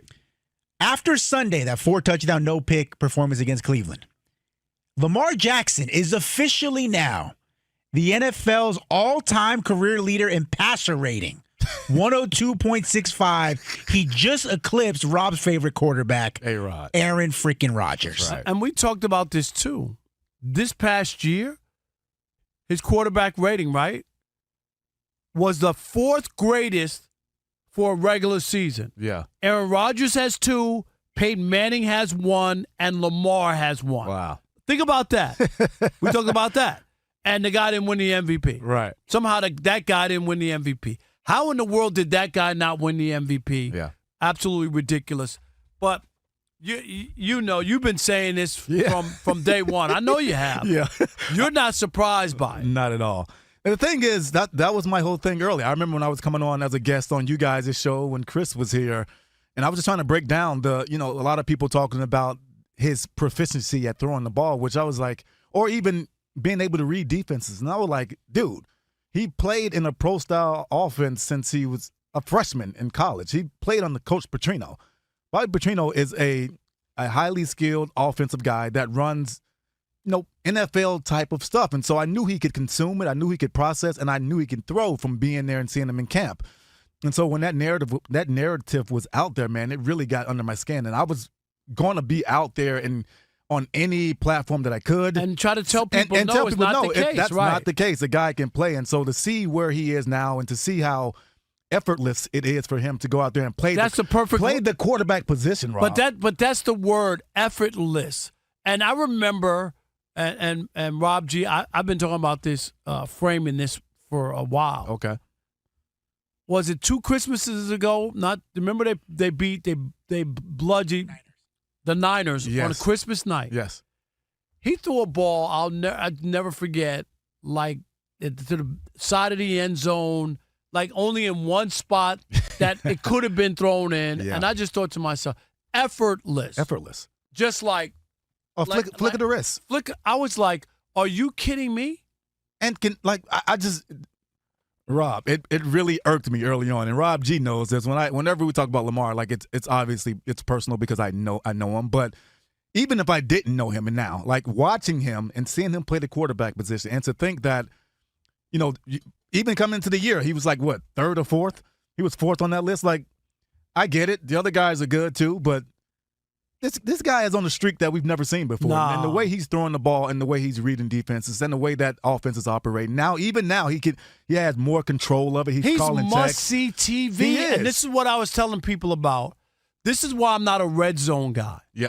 I want to watch him it. play. I don't want to see when he's only in the – I want to watch the entire game. Why would you not want to watch Lamar Jackson play football? I want to watch every single moment. He's the best football player in the league. Period. And here's the and other not even quarterback, player. Here's the other thing. Yeah. It ain't going to take much to vault him over a lot of players, okay? Because once he wins that Super Bowl, all he needs is one. he has to validate the whole thing. Yeah. But he has everything else you need, all the numbers, all the other stuff. And then once he gets that one, and I say win, he's too good that he's not going to win. He is going to win. He's not like one of these, I don't know. Yeah. He's going to win. Well, if his coach doesn't mess that up, we'll talk about that later. But hey, what did I say, Rob G, about John Harbaugh? if his coach doesn't mess that up, Dude, I've said it. I think he should be fired because they can't they can't hold on to anything. yeah, it's at a point like, okay, we know that every time in every big game something happens. Something right? always. But a lot of that has to do with coaching and being prepared for those moments too. I so there is totally a tie-in. agree. Yeah. There is, but he is a marvel to watch. Yeah. Like there aren't that many players who you just want to when they do those ISO cams or just watch. You want the camera on him all the time. like the movements. Hey, put the camera on me. like he is one of those guys. Rob, he is dropping back. He is running around in the backfield like he's playing Pop Warner football against grown men.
Manufacturing business complex, but staffing your business doesn't have to be. Let Express Employment Professionals provide the workforce you need. Go to expresspros.com to find a location near you. That's expresspros.com. All right, conversation about the Clippers. I'm out the Kawhi business if I'm Steve Ballmer. You're still in the business. What are you in? 877-99 on Fox. Who we got? Let's start with Jerome in Charleston. You're on the Odd Couple Fox Sports Radio. What's up, Romy? Hey, do I trust BNP? Oh, no, not tonight. I have a headache, dear. Kawhi Leonard. What part of no do you not understand? And as far as Ty Lue being a good coach, a great coach, since when? Since when? When's he been? Hey, what's he done since LeBron left Wentz had Are you kidding? No, Come no, on. I can't see. I with you, Jerome, stop. on the Kawhi.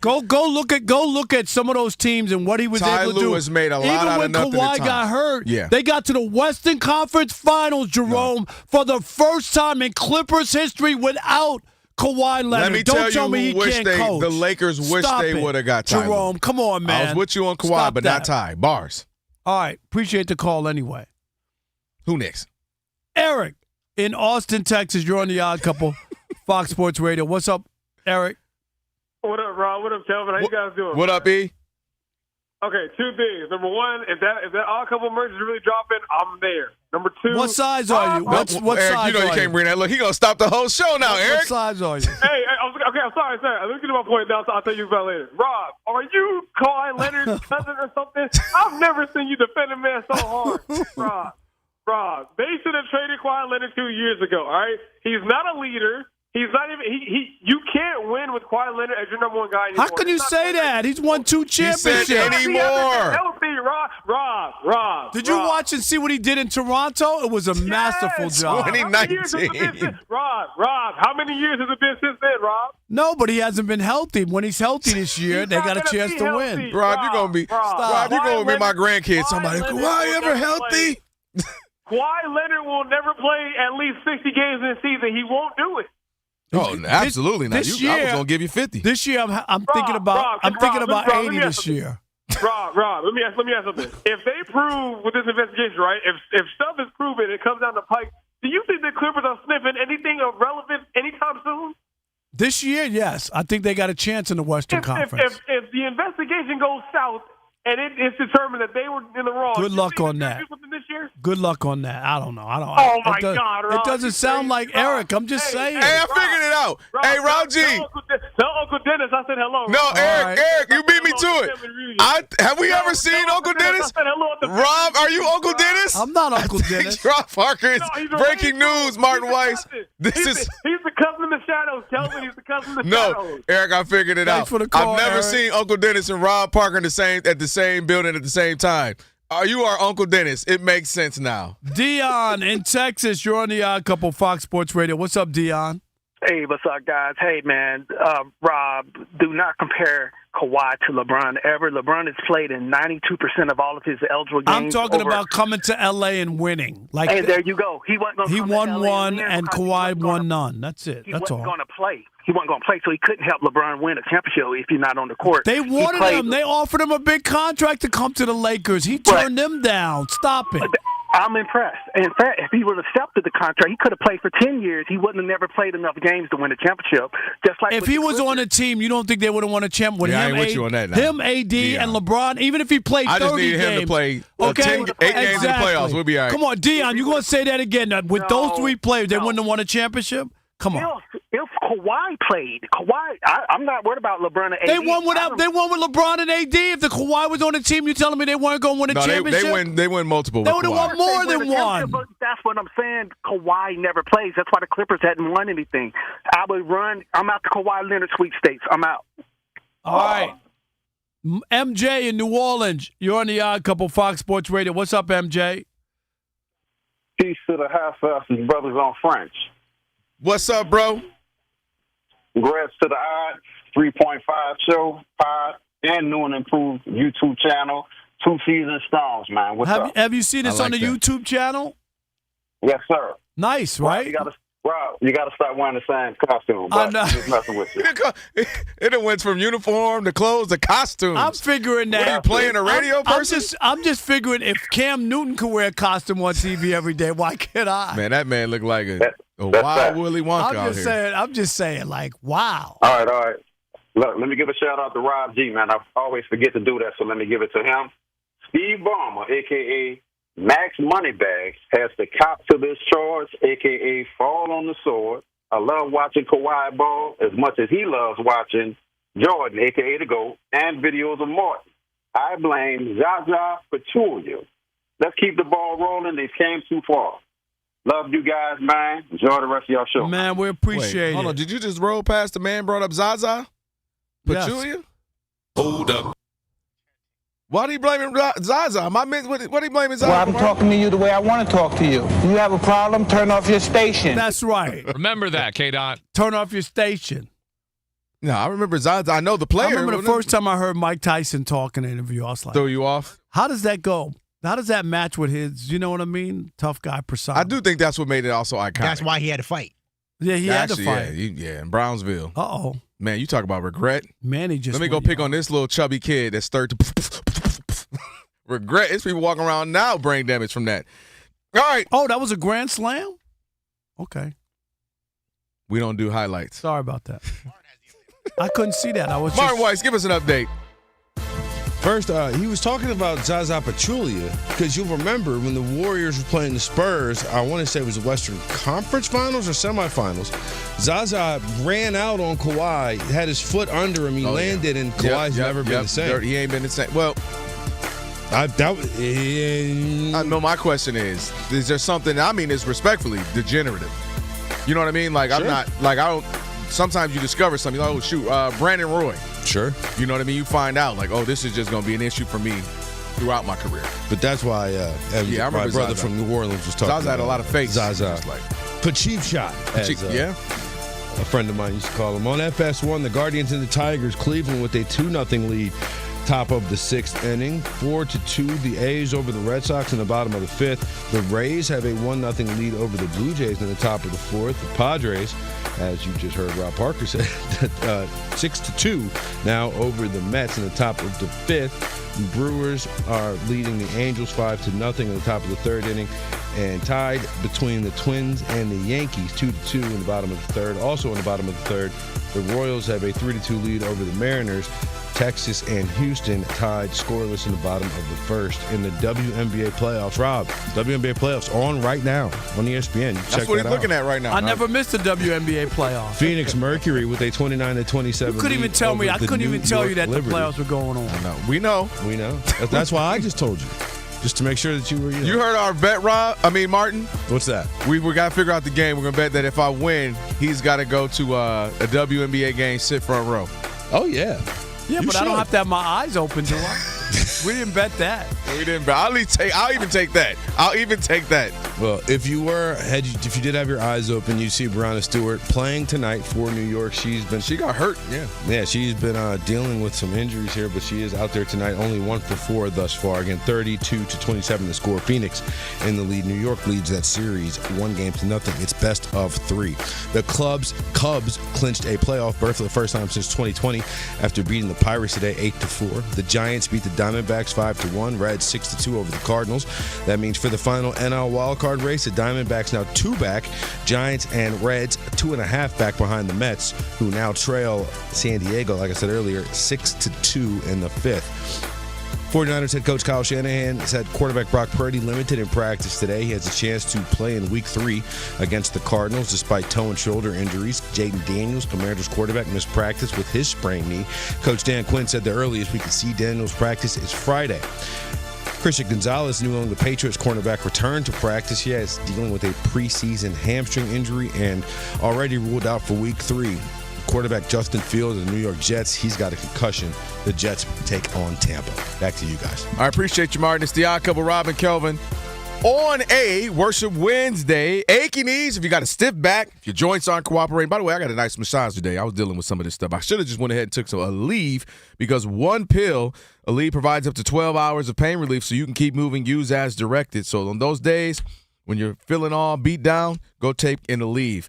All right, the owner, we're talking about the Tom Brady. We talked a little bit about that before I had to leave yesterday, a little bit about that. But a lot of you got people coming out now, owners coming out. People are talking about Tom Brady and the advantage or disadvantage or maybe no advantage at all that he has with his position with Fox and then also being a minority owner with the Raiders. You kind of going back to what we were talking about a little bit. Are you okay with this? Do you have you see where he has an advantage over other minority owners or folks in his position? I think it's the Rob G, like the owner, right? I mean, there's an owner coming out and saying it. It's not just me or somebody not in the business. This is an owner saying, yes, of course. This is an obvious conflict of interest. You could paint it or spin it any way you want. He has inside information. He's able to talk. He's an owner, talk to players, put a bug in their ear. We love to have, I know you're a free agent. I'm just saying, man, I love what you do. Tom Brady gets to come up to you and schmooze and talk to. Do you understand what I'm saying? Where normally totally. that would be tampering. You can't talk to my players, right? So Yeah. I think it's an obvious conflict of interest. I don't even know what would be the idea of the NFL saying no. I don't see it. I think the NFL is so invested in Tom Brady, the man and the brand, that they're going to do whatever it's possible that's outrageous. But I mean, we've already seen it. They've already that's changed the rules enough. Last year, we were having this conversation, and he was not supposed to do X, Y, and Z. Well, now they said, well, he can't do Z, but he can do X and Y. And how long before they say, okay, well, he can do X, Y, and Z only because of this? What are they invested in Tom Brady? Let me say. Real answer. Because it doesn't make any sense to me. That can be true, but I think it's because of the brand, the name, and he's everything about him. It's winning. It's Tom Brady. But and Netflix is giving him the roast, and he's getting the money from here. He's got all the commercials. But football, I don't care. John Madden was one of those iconic figures. The TV ratings didn't go down because John Madden died or was off when they left NBC. I'm just saying the importance of. I get it. Nobody's bigger than because Michael Jordan left the NBA. The league didn't fall off the air. Nobody. I don't care. Barry Bonds. Everybody watched Barry Bonds. But here's why. Though. None of that stuff. Business. It's not about going backwards. It's can I go 1% forward. So I don't think the NFL's going to fall off if Tom Brady wasn't on calls. I think for them, it's I'm making it up. If we're getting an 8 share, meaning 8 million people, we're making a 20 share, 20 million people watching. Can we get to 21? I don't think it's going backwards. I think business is always trying to go forward. And they think if we can bring – it's the reason why NBC's bringing Michael Jordan to NBC because it's like, Jordan, I want to watch. Until you watch when he's recorded on an interview. I ain't arguing with you on on the that. same thing. I think we make too big of a deal about announcers on games. I really do. Because ultimately what decides whether or not people watch or what's the game that's on, the only thing most people do to announcers is not that I like somebody, but I dislike them, and I'll turn the radio on or turn it down or something because I don't like. I hear, it's not, I don't care what game is on. Al Michaels is broadcasting the game. I'm going to watch it.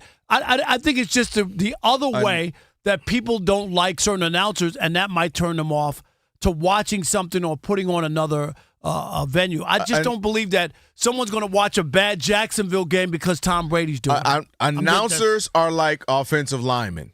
I don't want to hear from you, and that's a compliment because that means you ain't doing nothing wrong, right? The only time if announcers on the game, you just sit there, watch the game, you just, hey, they're doing their thing. Somebody's good. But if they're bad, you say, oh, man, you get on Twitter, you get on that, oh, who is this guy? He sucks, she sucks. Why are they on? If they're good, most of the time you don't even acknowledge it. Like a good offensive lineman, you didn't even notice they were there. You're like, oh, forgot he was there. But he starts getting 3 false starts in the game. Even who is this guy? Even at CBS where they decided that I'm just the quarterback. Oh my God, from the Cowboys. Oh, Tony Romo. Tony Romo, who got off to a hot start. He was predicting everything. Then it became so bad, and he was wrong on a lot. They told him to stop. You know what I mean? Like that. Like that's where you can factor in where people go, I can't listen to the game. He's predicting every play. They're wrong a lot. You know what I mean? And it started to hurt the broadcast, actually. Yeah. I think going back to a little bit with the Tom Brady, I just think he has too much of an advantage to just be able to be around, to mix and mingle, to get information, to chop it up with guys. And again, remember, ultimately, he's a competitive person. He's going to, what I'm invested in, I want to succeed. What I'm invested in, I want to win. I'm invested. Which is fine. And with the Raiders. And so that's what I'm saying. So him on the call, doing all that, being around all these other organizations, getting inside scoops and building relationships. What do you hear? Chip Kelly, I'll talk to him 3-4 days a week. You don't think he's saying something? Hey, man, I was over here. I'm over there. This is what they're doing. I like the way they're doing this. I don't like the way they're doing it. Hey, they got this guy receiver. He has a way bigger advantage to people because he's out there. Owners aren't traveling around. They don't get to see every team. They don't get to go in the locker room, talk to certain players. That's not what an owner gets to do. You know, like that's a huge advantage. And even more than owners, coming in with the cachet that you're him, right? He already has that. If Kobe Bryant, God bless the dead, or LeBron or Steph Curry, MJ, and if they come around, it's like reverence. Like, oh man, you chop it up. You kind of you almost naturally left your guard down. Oh, you might share a little bit too much, man. I'm thinking about doing this move, or yeah, man, the team right now. And he's a former player. He knows how to get in there with you, chop it up with you, and let your hair down. And it's just he can get some. So and let me be clear. I'm not saying this is a world like, oh my gosh, he's going to change the world for the Raiders advantage. But no. Hey, listen, for them, any little advantage we'll take. We're the Raiders. My bad, Rob G. And they'll take any little bit that they can get as well. All right, on the way, we're going to do a little shop talk for you. Step away from the games and talk a little something. This is the interesting one because it involves food and what you can and can't say around food. Why are you making that face? I'm just saying, I don't want anybody to hate me because I don't like all food. All right, well, we'll see if they hate you next. It is the Odd Couple, Rob and Kelvin on the Worship Wednesday, Fox Sports Radio.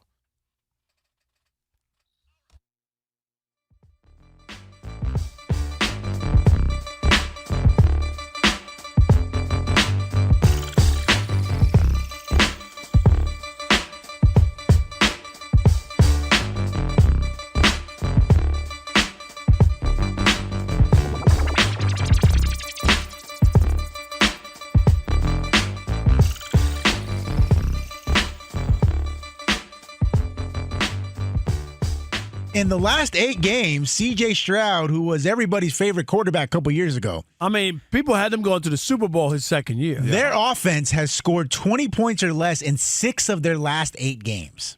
So they're really struggling. And after the game, Stroud told the Associated Press, quote, everybody's going to talk crazy and say we suck and we're this and that. But at the end of the day, we got to stay together.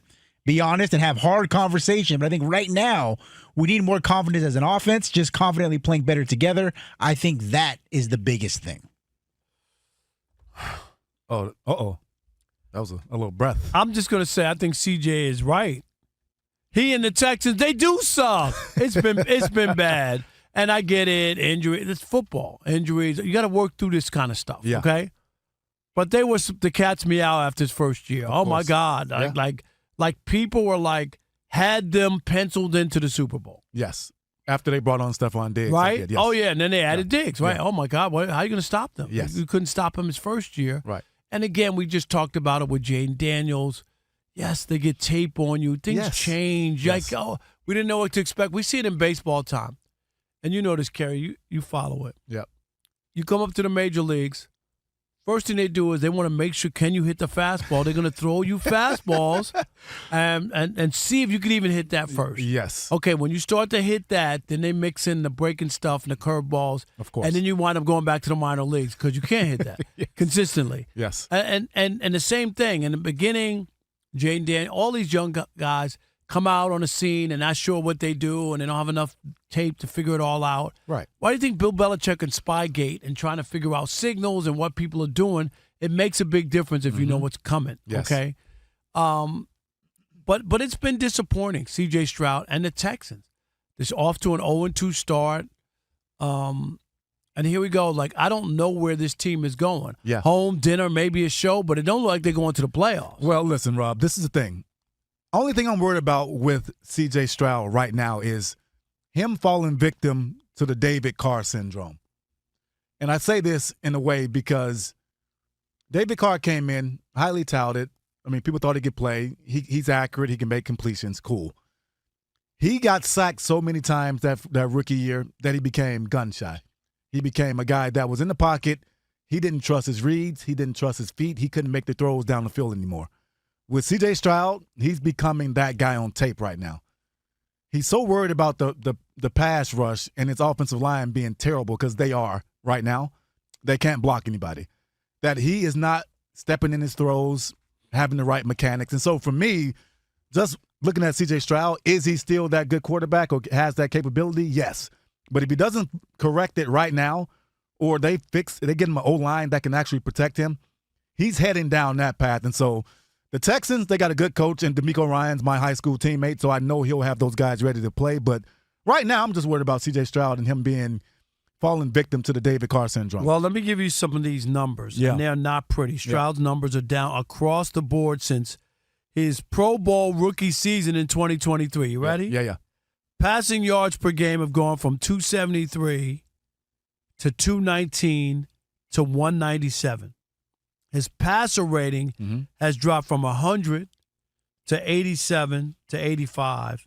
And on the flip side, his sack percentage has jumped up from 7 to 8.9 to now 10.5. That's what my you're point. talking about with the sacks. Yes. And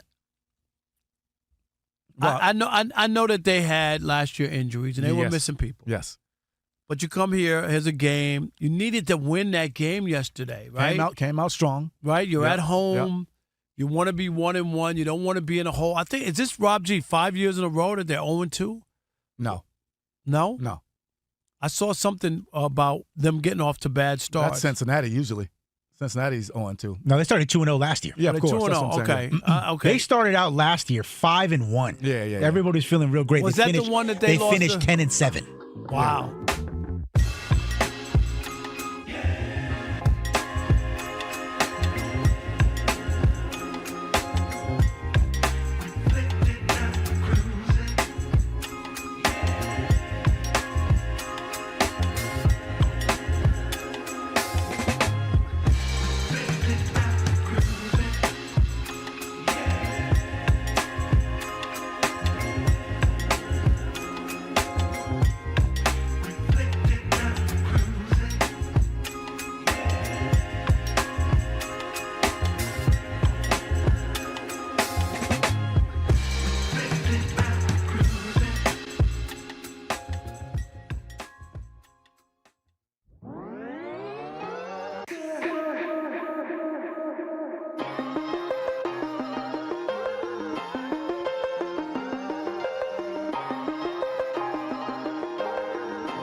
Alex, why are you recording your church services on your phone and bring them in? I hate when people do that. You know why? Because I promised CB I would when I went to watch him. I hate that. Let the preacher preach. People be in there. Hey, put the phone down. Can you spend 1 hour without a phone? No. My goodness. Like they're gonna watch it later, please. No, it's more so like to prove like I'm at church and you're not kind of a thing. Or maybe, let me not say it so cynically. Maybe it's also to just, hey, for those who follow me, you can get some of this word in your life. Maybe it's that's just what it is. a cover in case they have any porn on there on the phone too. I'm just. That's the. I'm not. See, that's why you coming Sunday. You're coming with us. Matter of fact, we're coming to your apartment and we're tying you down. A sit-in.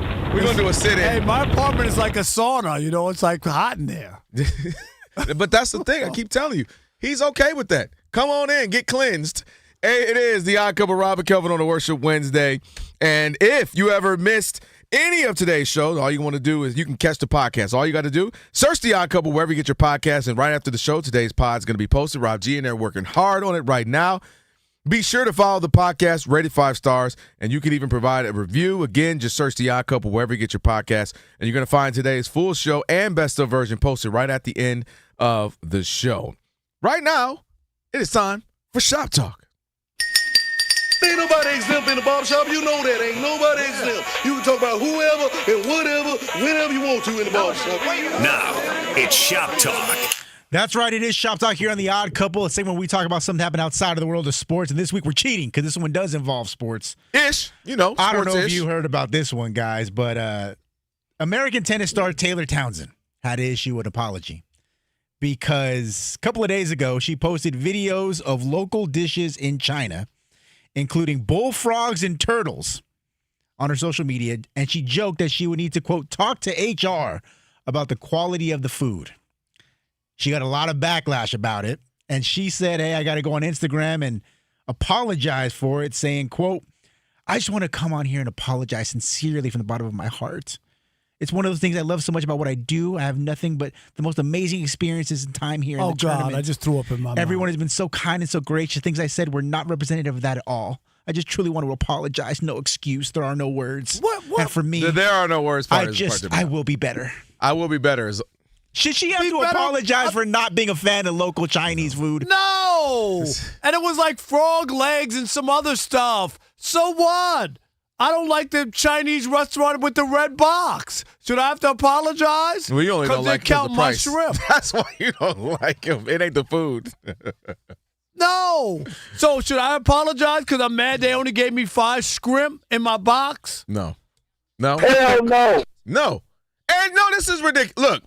She didn't like this is garbage. She didn't even do any of that. She cracked a joke about having to go to HR. Right. We have gotten too sensitive. How many times we talk about Lillian here? Not much anymore. She don't work here anymore. I know, but we still talk about her. Like she was the HR person here. Oh, yeah. So we always say, Lillian, that Chris used to yell it all the time if somebody said something out of pocket. Well, listen, man, no, whatever happened to being able to have an opinion? And it wasn't. Now, you can say, all right, that was a little, if that, I could see if somebody that was, maybe their culture, their cuisine, being a little like, all right, dang, hold on now. But you knew what her intention was. Her intention was just like, this ain't for me. I don't like it. And we've gone too far, man. And even if she wanted to apologize, she was like, oh, my bad, y'all. I didn't mean it like that. Cool. But I'm lost of words. I have no words. And I'm taking it back. Like, now you're doing too much. First thing I would have thought about if I saw the plate, and I would have said, how did they walk? Because it was frog They legs, had no right? they no. Rob, caution. Caution, Rob. Man, this is absolutely. We've gone too far, man. And what I've noticed is that it's other people who are telling the other said group that they're offended. It's the you're offended. You're offended because somebody said something like this, like, man, they said comedian cracks a joke. Some went to the movie theater. I couldn't really hear it because it was the black folks allowed in the movie theater. And then they'll be like, Kelvin and Rob, you're offended by that? No, that was kind of funny. I ain't gonna lie. We do be kind of loud sometimes. I ain't gonna lie. No, you're offended. Should I have been offended? No. My old radio partner, Mike Stone. We all went out to a group, double dates with our wives and girlfriends and everybody from the station. Rob, caution. Good call. And we went to a soul food restaurant, Steve's Soul Food in Detroit. All right, is that still up there? I don't know if I don't think Steve was. That was good for but a it was while. big, Yeah. right? Okay, Yeah. back in those days. You in the must 90s. have suggested. Okay, so we went. So should I have been offended when Stoney's wife, they're Jewish, go to Steve's Soul Food and she orders a Caesar salad at a soul food restaurant? Because she wasn't gonna venture off the menu. No, you know what? It was on the menu. She had a right to order it. I wasn't offended that she didn't order soul food. But did you put her up on game though? No, she didn't want to try it. You didn't put her up on game. No, Some Cindy, greens, it's okay, Cindy. Some yams, some sweet potatoes, some mac and cheese. You know what I say to people like Cindy? More for us. Yeah, well, She don't want to eat that. I'm just saying anybody who's going to have the yams and all the other stuff. Racist. What? Greens, potatoes, and bananas, and then. What? How's that racist, Alex? What did I say? Rob G, we've gone too far. This is the dumbest topic. And what makes it worse is that she did that. Yes. Sometimes you got to stand 10 toes down, stand on business, and be like, I said it. And I just hope whoever was in her comments that made her feel so bad that she had to apologize, that they would include the kind of food that they like, that their culture eats. Because, one of the foods that I enjoy for breakfast is menudo. I don't know if you guys ever had menudo. I used to listen to that music. They had some bomb albums. Thank you. Racist. So racist. Two of the primary ingredients are the lining of a cow's stomach, which is beef tripe if you want to be nice about it. Oh, that's gross. Okay. And pig's feet. Yeah. All right, I can understand. I like it, but that might sound gross to you. Listen, and you shouldn't have to apologize. Listen, our people is a whole bunch of our people who still eat chitlins. Uh-huh. Those are pig intestines. Gross. And you got to clean it out. And when you walk in the house, when it's being prepared, when you walk in the house, turns you off. Big Mama is making chitlins. You like, hey, big, and it's horrible. I'm not offended if you were like, yo, I'm not eating pig intestines with feces. And I ain't about to put yes. I'm not telling you. Now what you might want to eat is what she's about to tell you about. You might want to eat this.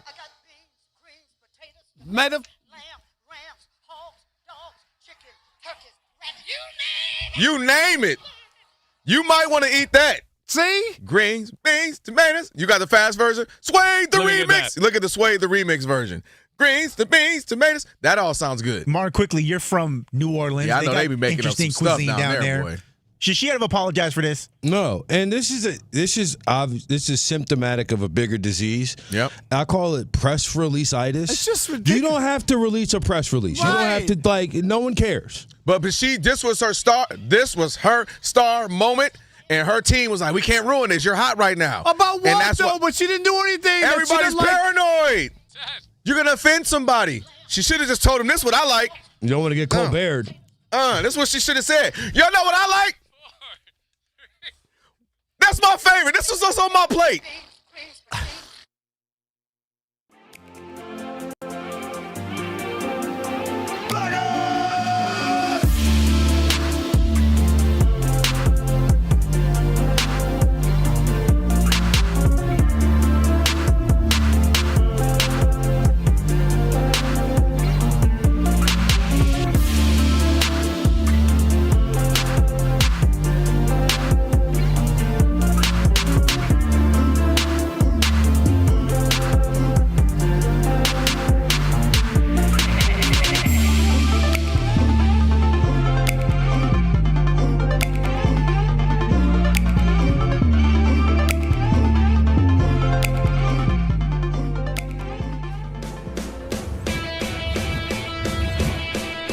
Wake up, it's two pros and a cup of Joe, Fox Sports Radio. You ready? Yes. I'm Colin Cowherd. This is The Herd. You are listening to The Dan Patrick Show. It's the odd couple. You know what time it is. Let's get it. Fox Sports Radio. Bigger, bolder, and better than anyone in the game.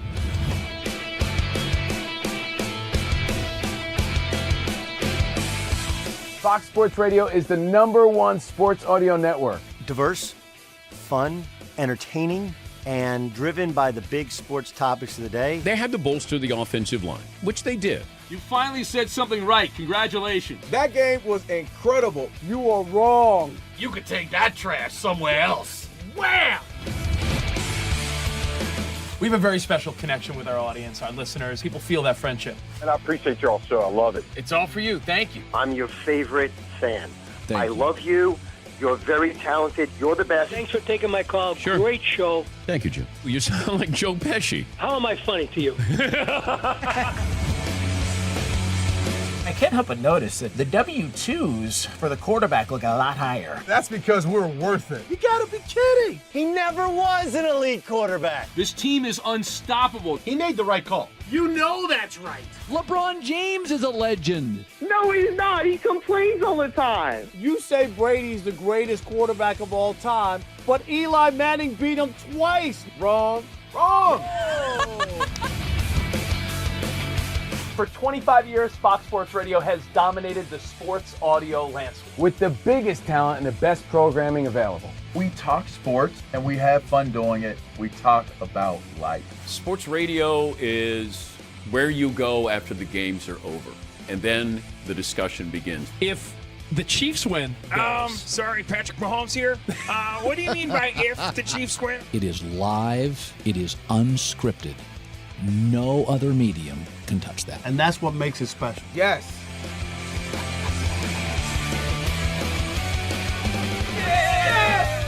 Who wants some? Bigger, bolder, better. We are Fox Sports Radio. Yeah.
Guardians have a 2-0 lead over the Tigers in the 7th inning. The A's lead the Red Sox 4-3 in the 6th. San Diego with a 7-3 lead over the New York Mets. The Rays and the Blue Jays tied 1 apiece in the 5th inning. In the 4th inning, the Yankees have a 7-2 lead over the Twins. Milwaukee 5-1 over the Angels in the 5th, and the Royals have a 3-2 lead over the Mariners in the 5th inning. Earlier today, we saw the Cubs clinch a playoff berth for the first time since 2020. In other baseball action, the Giants beat the Diamondbacks in 11, 5-1. Reds 6-2 winners over the Cardinals, making the Diamondbacks 2 back and the Reds and Giants 2.5 back of the Mets in the final NL wildcard. Mets trailing right now with 3 innings to go to San Diego 7-3. Kyle Shanahan said Brock Purdy limited in practice today, has a chance to play Week 3. Jaden Daniels missed practice with a sprained knee. Dan Quinn says we might see Daniels practice Friday. I've been covering this league since 1987.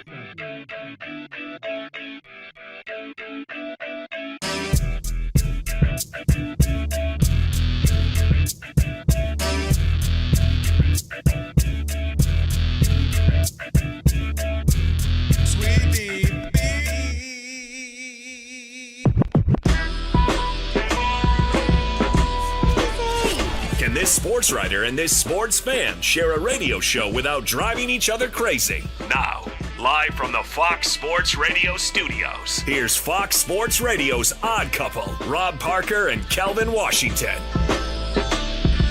Hour number 3. My goodness gracious, where has the time gone on this very fine and fun radio program? Rob Parker, Kelvin Washington on a worship Wednesday. And with the new iHeart Radio app, you can stream us wherever you happen to be. Wow. Catch us and all the Fox Sports Radio shows live 24/7 in the new approved iHeart app. That's right. Do it. Do it. Just search Fox Sports Radio on the app and stream us live all day, every day. And be sure to select Fox Sports Radio as one of your presets, like the old days, right? iHeart Radio app.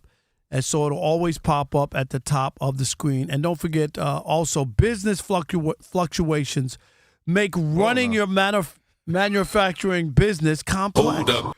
Fluctuations? It just makes you heavy on that L. Fluctuations? Okay, we dumped. What? I didn't say that. Yeah. Pause. Okay. We just listen, man. We need you for 6 more years or Okay. whatever it is. 5 now. What is it? But staffing, I'm not even going to dignify that. Okay, we got time.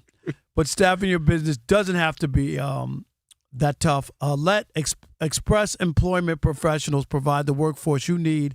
Go to expresspros.com to find a location near you. That's expresspros.com. Don't forget, coming up, Law Murray covers the NBA for The Athletic. He'll join us in about 27 minutes. We'll do that. Plus a last call, as always, if you weren't able to get in for shows, topics earlier in the evening, you'll be able to jump in. Yep. Get your chance to do so. No doubt. Hey, Rob G., there were some Dodger fans, baseball fans, who were not happy with Dave Roberts a whole lot. last night, not just because the Dodgers blew it, what they have 4-0, early 4-0 lead against the Phillies. They lose at home to Philadelphia. But Shohei was pitching, and he had something nice going to start the game. He had a no-hitter going through his first 5 innings. A no-no. He had only thrown 68 pitches. Now, Ohtani, since he's started this season, has never gone beyond 5 innings. I think that's been like a rule that they've had in So place that was it. He was behind the scenes. So according to Roberts himself, he asked Shohei in between the 5th and 6th inning, like, hey, how you feeling? And Ohtani said, I'm good. We would assume then that would mean he'd go out for the 6th inning. No, nothing like that at all. Here's Dave Roberts after the game explaining the decision to keep Ohtani glued to the pine in the 5th. Well, he wasn't going to go back out. We've been very steadfast in every situation as far as inning for his usage, from 1 inning to 2 innings to 3 to 4 to 5. We haven't deviated from that. So I was trying to get his pulse on for going forward, where he's at, continuing to go to the 6th inning. And he says, feel okay. And so that was good, but I'm not going to have a, plan for 5 innings and then he pitches well and say, hey, now you're going to go 6 innings. And then, he's too important. And if something does happen, then that's on me for changing it. And we haven't done that all year. So I'm not going to do that right now. So, yeah, I would have loved to have had him go out there. But if the conversation was, if he's efficient, he can go to the 6th inning, that's a different conversation. But it was a hard 5 innings, and that's just the way it goes. And guys have got to do their jobs. I'm sorry. Like, this is where, can we stop? Like, do you remember a few years back, Clayton Kershaw had a perfect game going, I do. in the 7th, through 7 innings, and I think he only threw 80 pitches. It was unbelievable. And the idea was, oh, no, we don't want him to get hurt. They took him out. A perfect game. 80 pitches through 7. Can he start the 8th inning? Can he walk somebody? Can he give up a hit? And then gladly he can come out. Okay? Yeah. Why are you doing this? Your plan, your whole idea? Guess what? They took Kershaw out because they didn't want him to get, they said they were monitoring him. They don't want him to get hurt. Guess what? Kershaw still got hurt that year. Because him pitching another at-batter or another inning is not going to determine whether or not he's going to get hurt. It's the same thing with Ohtani. The other day when they gave up the no-hitter in Baltimore, Yamamoto, right? He had thrown the most pitches he had thrown since joining the Dodgers.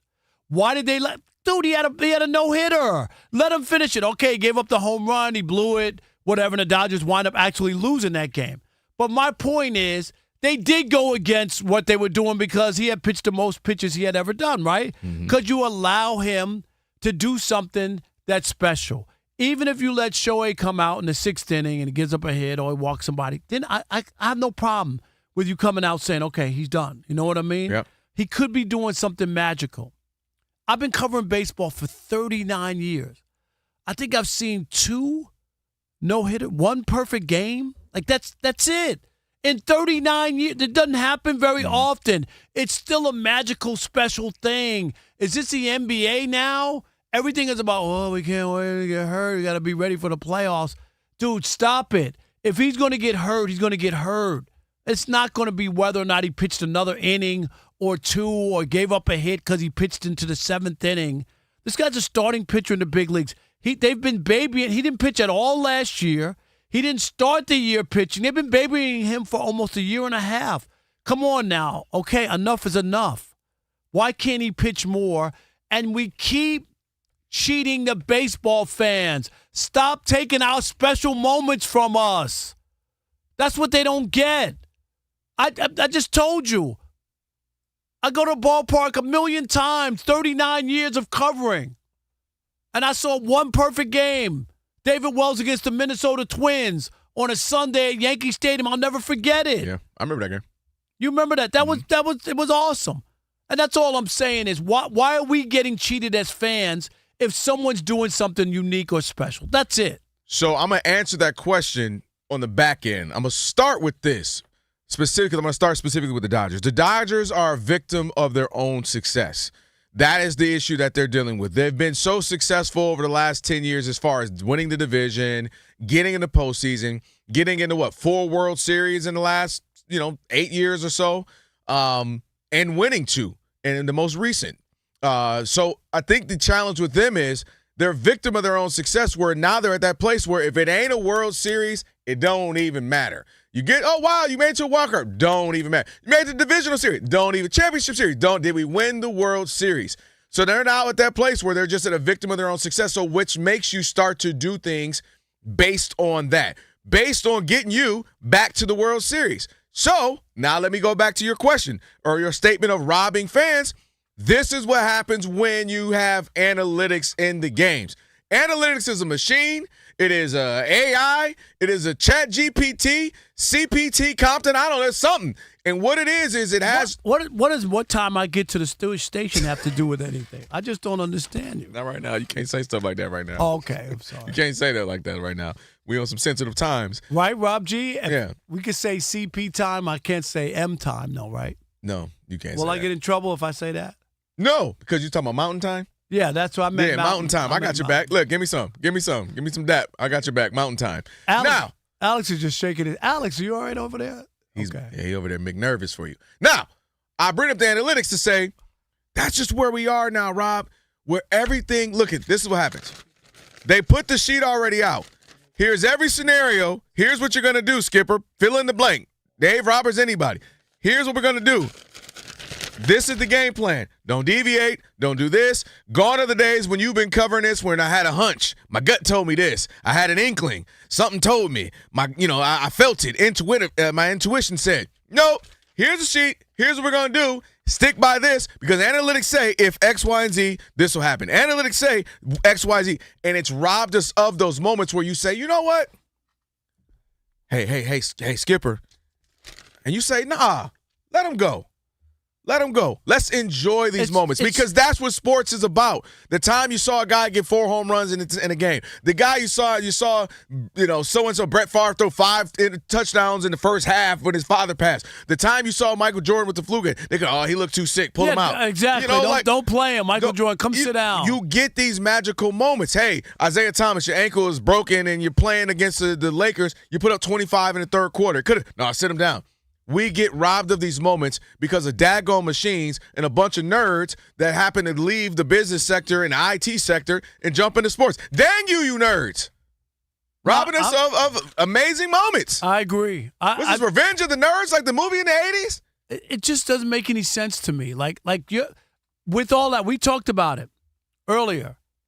Even with load management, guess what? Guys still get hurt. That's true. Actually, more now than ever. Right, but with all this idea of not playing people and all that, that hasn't stopped Kawhi from being injured again or stopped other players. AD. Kyrie, like the whole notion of it doesn't even make sense. There isn't any data to verify, confirm, or to justify the actions. There's no data. Just like I told you about Clayton Kershaw.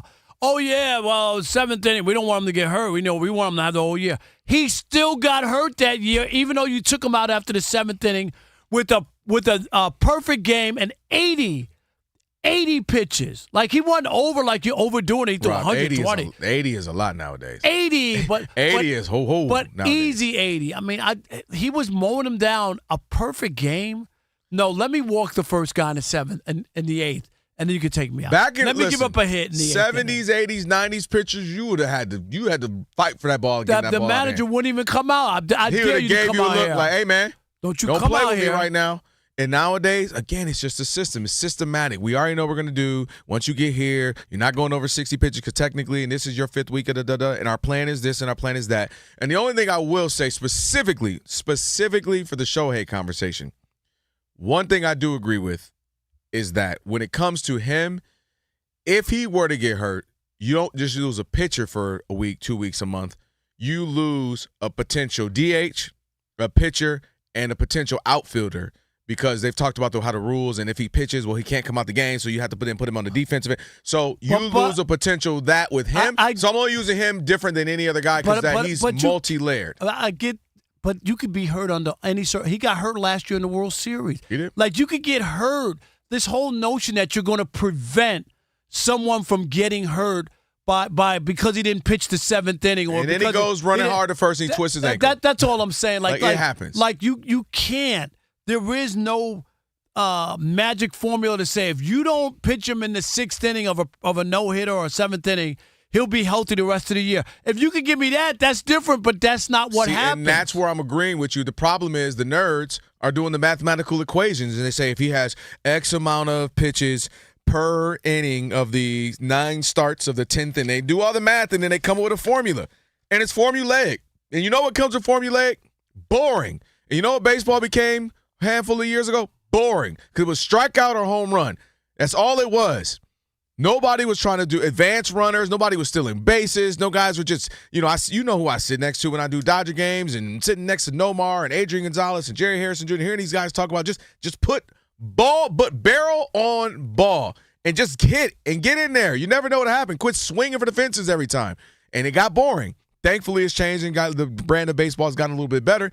And you know what happened? Well, technically, running hurts, so you can have multiple running backs. You can have 3 running backs. You don't have to do doesn't matter if you have a star running back, and you can just pass it. Football got a little boring. Now it's mixed up again. You got runners again. Derrick Henry, McCaffrey, Jacobs.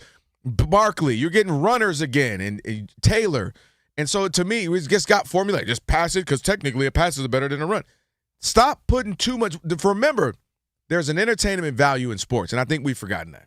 No, there you go. And we have forgotten that part of sports. Like, it ain't just about, let's wait till the postseason. People are paying money to go to games, to be entertained, and you're taking away these moments.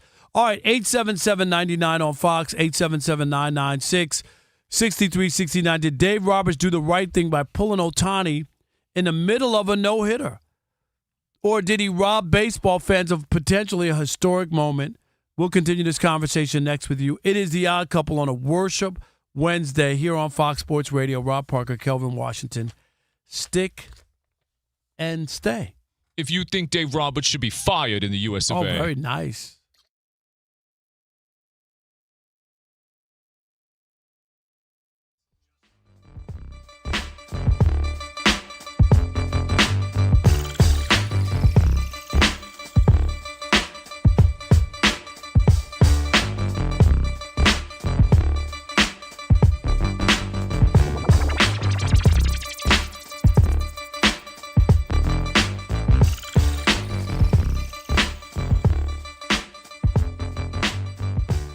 Yeah, everything that could go wrong did go wrong for Pittsburgh in the Special opener teams. against the Seattle Seahawks, against Sam Darnold and the Seahawks.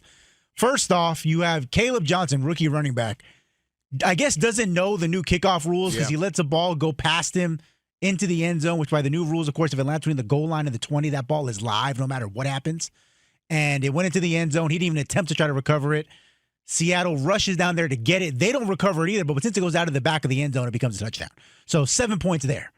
Aaron Rodgers throws 2 interceptions, including one of them in the end zone, which after the game he ended up blaming his receiver for. Now, I'm sure he was right because even the receiver said he was right. It just wasn't a great look for him to do that after the game. And the last but not least, probably the most egregious thing, the Steelers defense, that vaunted Steelers defense with T.J. Watt and Jalen Ramsey and big play Darius Slay, is currently giving up 31.5 points per game through the first 2 weeks and just about 400 yards per game. Were it not for a 60-yard Chris Boswell field goal in week 1, we could be talking about the 0-2 Pittsburgh Steelers. So, guys, here's the question. What's the biggest problem right now in Pittsburgh? For me, is what I thought it would be coming into when I talked about this last season during the offseason. They're not good defensively. Everybody thinks they are. They're not as good as you think. They don't have a running game. They got rid of Najee Harris. They got rid of backs. They don't have a running game. And you're going to need Aaron Rodgers, who is not built right now at this point in his life, to bring you back. You're going to have to still have some games where you're up, have some games where you're controlling the clock, and have some games where the defense can do some things. And I don't think they're built that way right now. So they're going to put him in some non-advantageous situations. So I don't like the way they're constructed. I thought my whole point was they need to be building for the future, and they're going to be putting Aaron Rodgers in some positions where he's going to have to make plays that he's not able to. And remember, we had that was it an anonymous person or the exec who was talking about anonymous coach who was saying how, he was watching week 1 and there were some throws that Aaron Rodgers made off his back foot. He was doing things that should have been interceptions and that you can't get away with. And even I was like, all right, that's a little extra right now. You put a little extra sauce on that as we got a block punt. And the Texans recover from the block punt of the Buccaneers. We'll get to that in just a second. There were some throws that Aaron Rodgers made that I was like, oh, there's one, in fact, by the guy who ended up getting the interception, ultimately one you were referencing, end zone. He threw it right at him, about 10 yards away, directly at him. I can't believe he didn't catch that. So it was interesting hearing that, me saying, all right, come on, you put a little extra sauce on that. Then the next week, which was yesterday, watching that. So I just don't like the way they're constructed. Again, I don't think they're that great defensively. You let the Jets put up 400 yards of offense on you, 32 points. The Jets, then you turn around and let Sam Darnold and his new team do the same as well. So I have a lot of concerns if I'm the Steelers based off of things I said well before this season. I don't think they run the ball, but I don't have a single type of running game. This is not the 2003, 4, 5, 6, 7, 8 Steelers you picture in your head with Big Ben, Jerome Bettis, fast Willie Parker. This isn't that, and the defense is not, again, an old Pittsburgh Steelers in your head defense. Yeah, it's a defensive problem that they got to get sorted out. You can't give up 400 yards and 31 or 2 points a game and expect to win. You just can't do it. And then you add in mixing the turnovers. You're not going to have – nobody's perfect. No one's going to be able to have zero interceptions or what. That's not football. That's not how it plays. We saw Jared Goff in the postseason when it mattered most. All year he didn't turn the ball over like that, and what happened? He had 4 turnovers.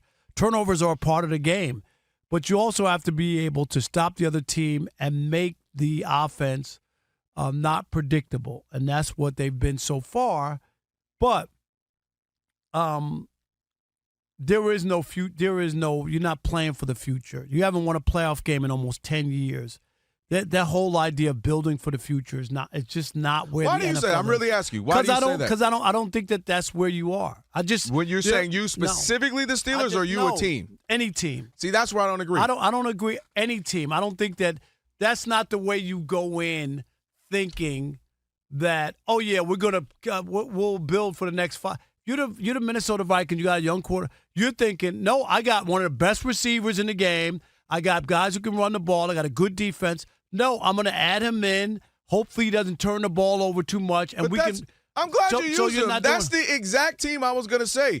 You have Sam Darnold, who you figure is going to be at least maybe 14-3. You go 12 and something, and you got a chance to compete. But they said JJ's our guy. That's our future. No, and but that's not it. They don't believe in Sam Darnold because in the 2 biggest games of the year, he wet the bed, and they don't want to pay a guy like that. That's because they have their guy. They have the guy they believe in. JJ, they went up to get him at 10th. It was more because they didn't believe in Sam Darnold. Because if they really believed in Sam Darnold, they could have pushed JJ another year.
Fox Sports Radio, it's the Odd Couple. Rob Parker, Kelvin Washington on a Worship Wednesday. In about 7 minutes or so, we got Law Murray. He covers the NBA for The Athletic, very familiar with the Clippers. Yay. He'll jump in with us and talk some of that in just a little bit. Looking forward to it.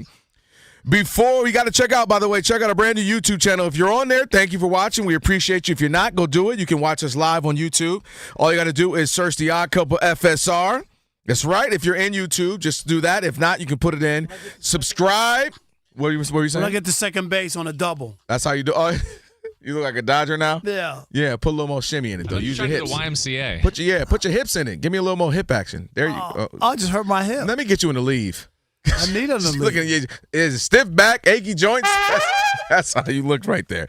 Check out the YouTube. Subscribe, I got plenty share. of blue pills in my pocket. One of these got to be in the Hey, I don't need you to have them in your pocket. Wait till you at least get home. We don't need you to have them right now. All right, 877-99 on Fox. Dave Roberts pulled Shohei Ohtani. He was going for a no-hitter, a no-no. He had threw 5, pulled him. Right move, wrong move, and just overall, are you tired of the way baseball is treating these magical moments as Rob and I are? 877-99 on Fox. Who we got? Let's go with Andre in Massachusetts. You're on the Odd Couple Fox Sports Radio. What's up, Dre? Hey, how you doing? Thanks for taking the call. This is the absolute wrong move in terms of Dave Roberts, in terms of baseball. It's a miscarriage of justice, and I'm through with it. We need actual penalties for these infractions, meaning I'm not opposed to throwing Dave Roberts in there with Bud Crawford. What did Bud say? He said, I put belt to ass. Okay, they need to come down on these folks because, listen, it's absolutely preposterous. All of this worry about the injuries and if you throw this pitch versus that pitch, that's when the injuries come. Listen, we know that Shohei, he has his issues. You have to monitor him. But when somebody's doing something historic, at the end of the day, it's sports, it's entertainment, okay? Right? It's a television show. People need these storylines. They need these narratives. And when we're on the verge of seeing something that's something distinctive, something singular, that people want to see and are willing to pay money to see, and they stop it, it's just bad across the board. And I don't care what the number crunchers say. So, Dave Roberts, you're getting some, but more overly, it's just this analytics. And these people in boardrooms, they don't determine how the sport should be played. It should be from the individuals and the fans. You got to stop. Thanks for taking the call. No doubt. Appreciate it. Jay in Georgia. You're on the Odd Couple Fox Sports Radio. What's up, Jay? What's going on, Rob? What's going on, Kelvin? What up, Jay? First of all, Rob, I was listening in last night, and y'all was talking about the best baseball movies of all time. Yes. And it made me sick to my stomach that y'all didn't mention Angels in the Outfield, man. That was a classic while I was growing up. Hey, I wasn't That's here, right. but good call by not mentioning that. Rob. Yeah, sorry about that. I'm glad you left it off. I'm glad you left that off. No, Jay, that ain't it. Y'all better say Sandlot. I wasn't here. Did they say Sandlot?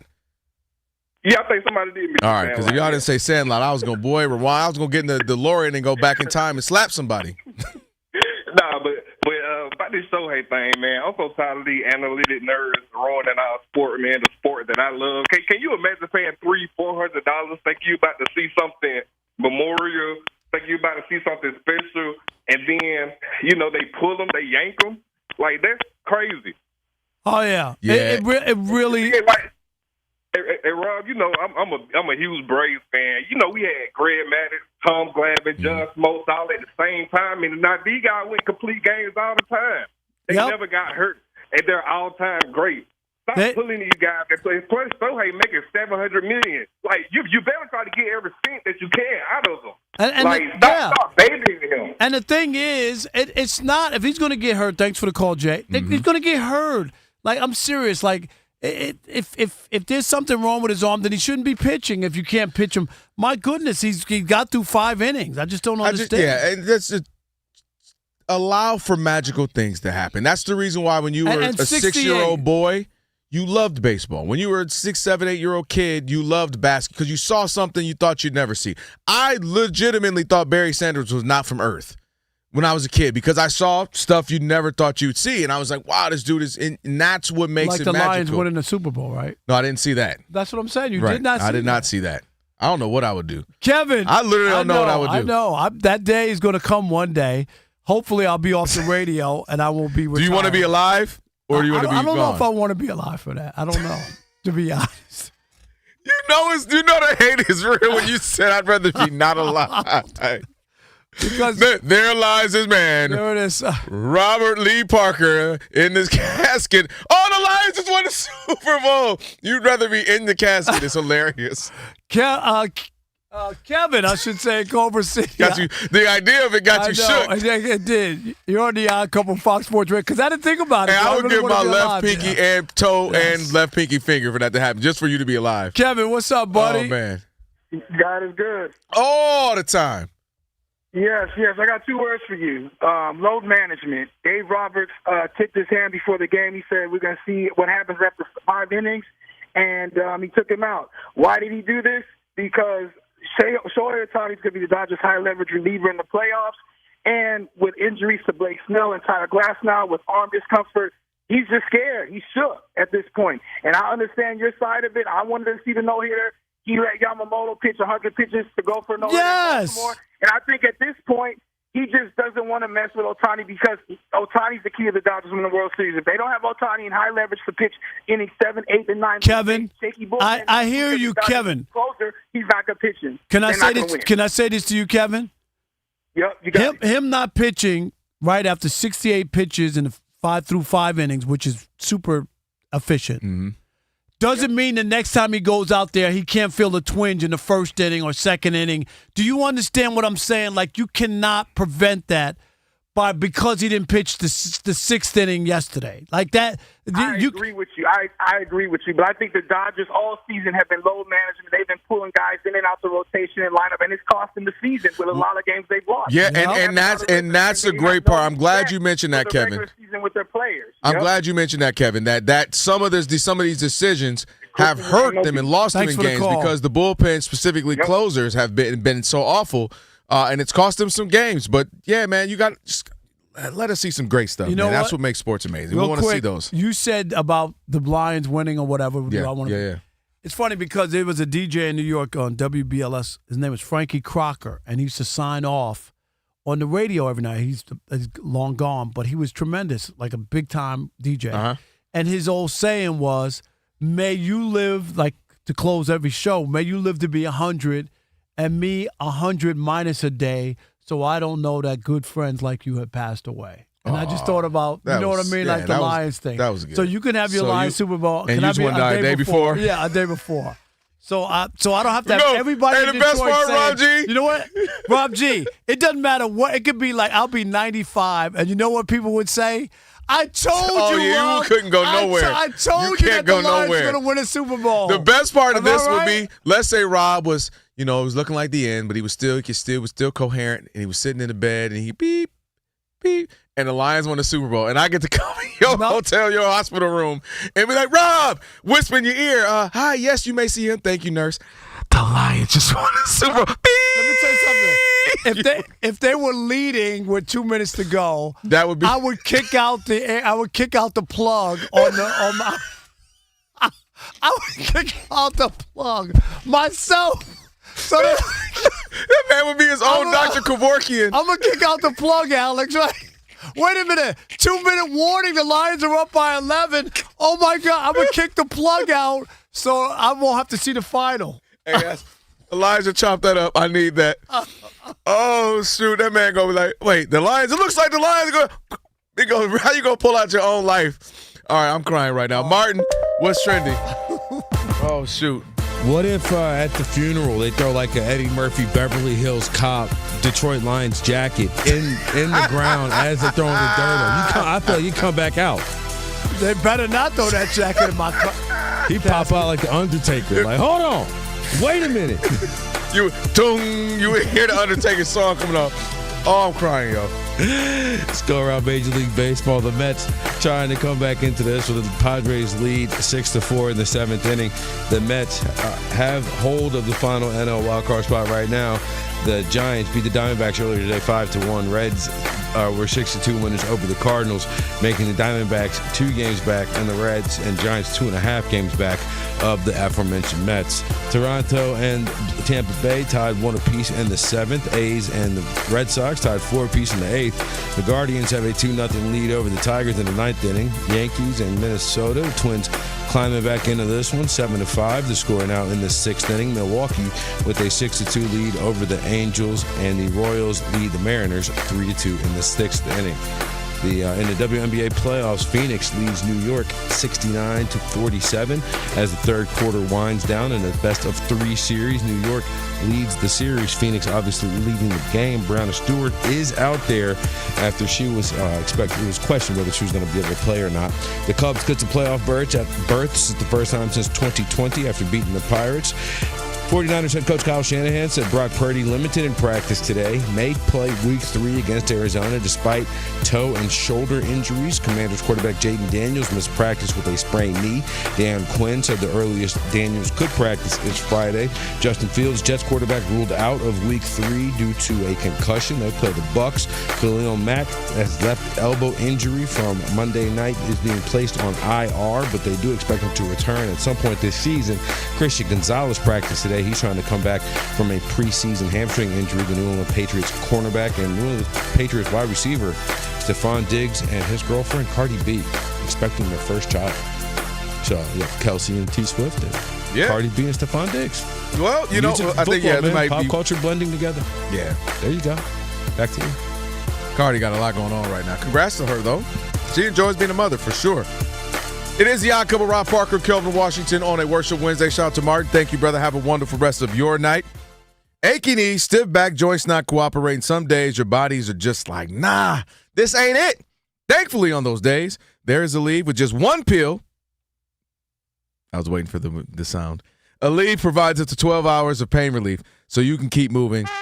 That sound. Use as directed. Joining us now, our guy Law Murray covers the NBA for The Athletic and is very familiar with the Clippers and all that they got going on. Law Murray, the NU on X. Law, what up, brother? How you? Man, you killed that promo. You was like Shaq. Wait, what'd you say? I was talking like that. What you talking about, Icy Hot? That what you saying out here in these streets? Hey, man, Icy Hot might got some competition. Hey. Get you in a league. Hey, listen, as long as they got some checks, I'm with it. Rob and I talked about, Law, man, we talked about, listen, I mean, you know what the news right now surrounding the Clippers. Just kind of walk us through what you know and what the latest is. The report around that how Kawhi Leonard and some of the things Uncle Dennis has asked for, kind of all this kind of backtracking has happened, the things that happened over the last, 6-7 years as he's been there. I mean, y'all see what it is. Like, Kawhi gonna get that money. And his family gonna make sure he get that money. Like, that's pretty much what it is. I was talking to somebody, I was like, Kawhi is about two things. He's about championships and he's about getting paid. And unfortunately for the Clippers, they ain't got the championship yet, but they've been paying him. And that's what we're talking about here. So I don't think it's really that complicated. Like, the Clippers have been committed to Kawhi in ways that probably compromise a whole lot of other things as far as having a functional organization. And because of the way Kawhi and his people move, like, it doesn't come up that much. And unfortunately, Kawhi hasn't played the amount of games where it's a topic of conversation all the time. Like, everyone focused, for the most part, over these last 6 years over Kawhi's availability. But now, ironically, at a time where Kawhi's had his healthiest offseason, here we are about to start training camp, and we're talking about Kawhi's money situation and how that might affect the Clippers in a negative way. It's funny how things work out sometimes. Right. Yeah, what do you expect to really happen? The commissioner sounded non-committal, really, like, about it, talking about the burden of proof and whatnot. It did sound like I just don't expect anything major with Steve Ballmer, and unless they have some memo like they had with the Timberwolves or when baseball had collusion where there was an actual memo or paperwork. What do you expect to be the ultimate? See, Rob, you remember the Minnesota thing, and the thing about what happened in 2000 with the Timberwolves is those jokers actually had signed contracts right. for the future. They, like, Joe Smith was the #1 overall pick of the 1995 NBA draft. He got traded in his third season right before the lockout to my city, Philadelphia, and then he signs an incredibly eye-raising one-year deal with Minnesota.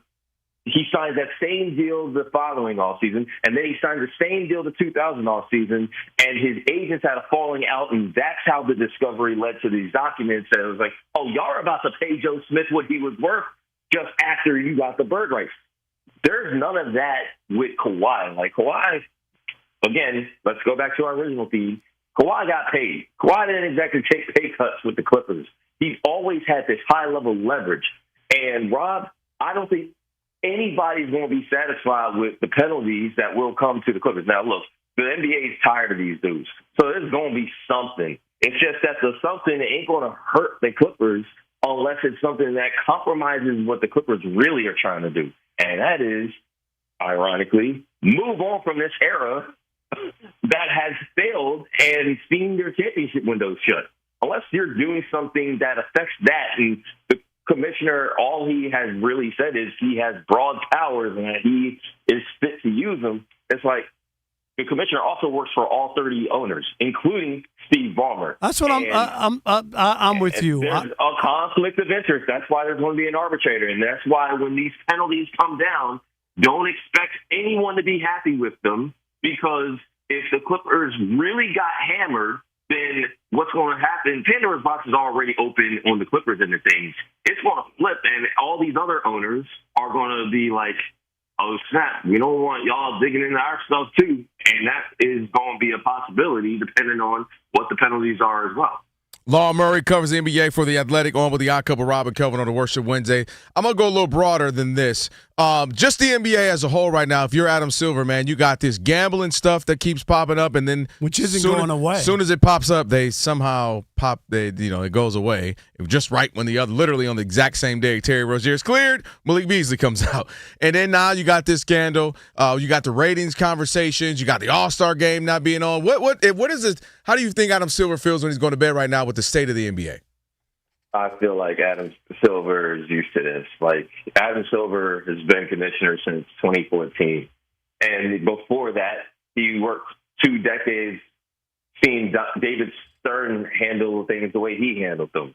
You know, I mean, there's a lot of issues with the NBA, but there's also a lot of other things that it's like people are fickle with their attention spans. And I feel like Adam Silver is trying to take advantage of that. I feel like Adam Silver is going to be like, y'all going to watch ball, and we're going to do what we got to do, and y'all are going to complain about some things, but at the end of the day, y'all going to watch ball. But you know what? They say that, but it's not. I mean, I get it. You can sign the biggest TV contracts and all that and the money, but the viewership, as we saw, the lowest rated for an NBA Finals, and this is other than the 2020 that year, the lockout, yeah, or whatever. I mean, COVID year. Other than that, those are distressing. And the NBA All-Star Game, which is supposed to be a showcase, and even the league went out of its way to say that, the ratings, and they were trying to make excuses. And then when Game 7 got good ratings, what did they do? Put out a press release about how good the ratings are. And my point is, the ratings do matter. Otherwise, you wouldn't have put out a press release for it. Of course. There's always going to be a spin. Like, you're always going to say, this is the most watched Tuesday that the NBA had in 3 months. Like, there's always going to be that. There's always going to be the people who say, hey, if our ratings are bad, it's because the streaming is up. Well, guess what the NBA is doing now? They have active streaming partners that are putting on exclusive national TV games. You know what I'm saying? Like, it's gonna be something. Rob, you're gonna have to readjust your passwords. It ain't gonna happen. I don't have that much money. I can't get 9 different streaming. You know what I mean? I need too many spaces. Netflix. I got my Prime, so I'm good with that. That's all I got. It's too many pluses. Everybody got a plus right now. Law, you probably got a Law Murray plus. My goodness. Law, man, appreciate you. I'm waiting on my prize, man. No doubt. Hey, appreciate you as always, man. Yep. All right. No doubt. Law Murray, VNU on X. Give him a follow. All right, Rob, it's that time, man. Last call. Already? It is. Already on this Tuesday, Wednesday, Thursday. We don't know what day it is. It's Wednesday now, yeah. 877-99 on Fox. We've been wrong all day. 877-99 on Fox. Last call. We want to hear from you. Hit us up. It's The Odd Couple, Fox Sports Radio. It's last call time on The Odd Couple. If you had a take and couldn't get in all show, here's your chance. Your call's important to us. Call us at 877-99 on Fox. Hurry up. Rob and Kelvin got to get out of here.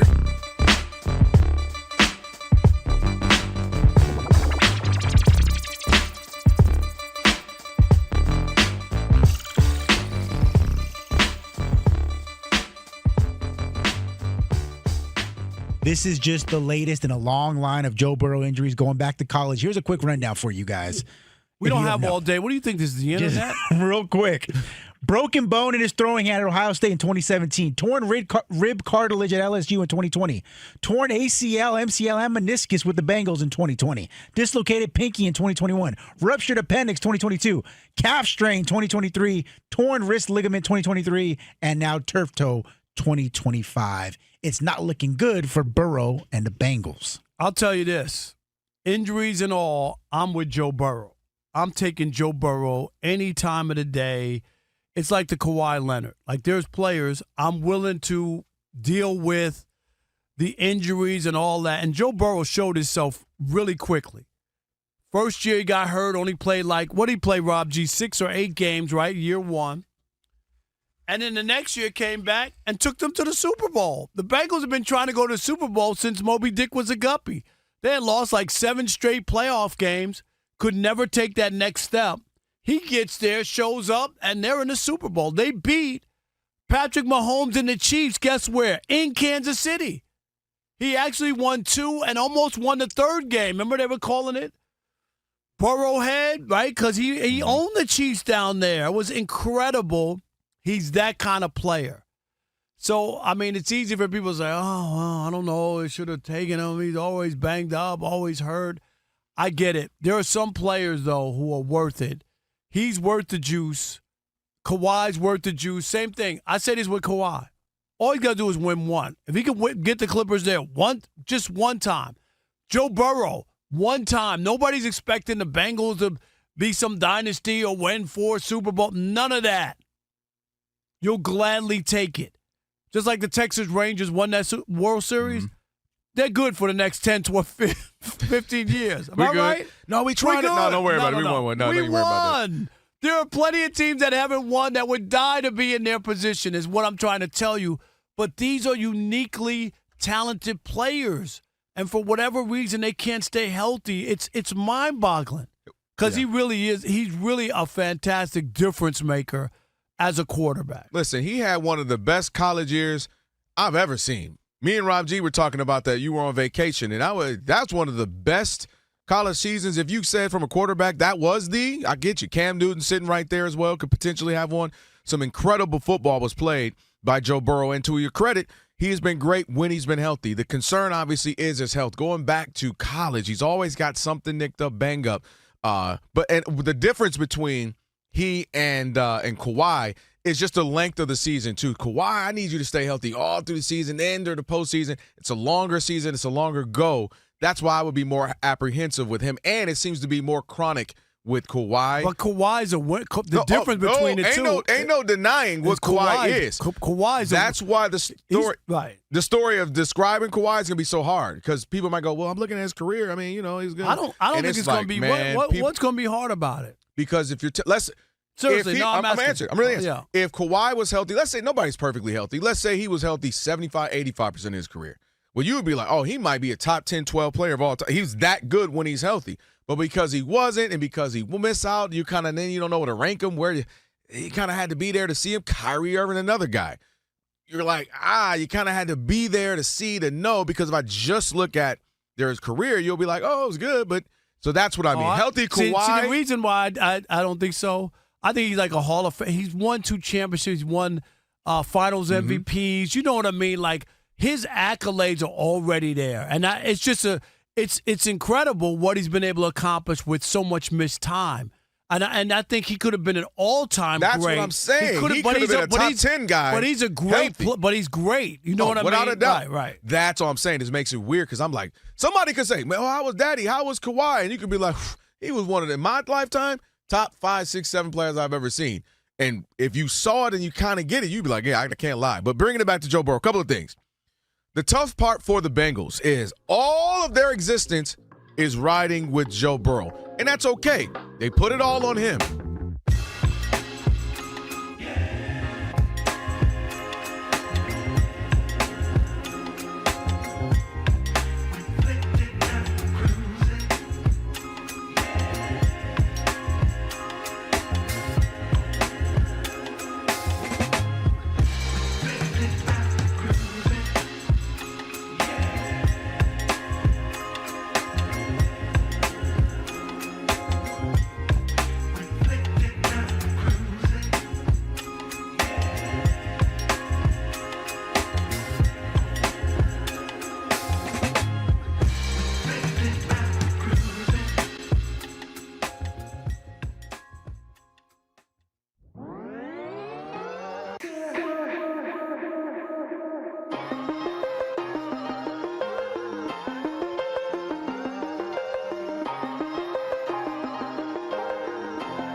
Fox Sports Radio, it is The Odd Couple.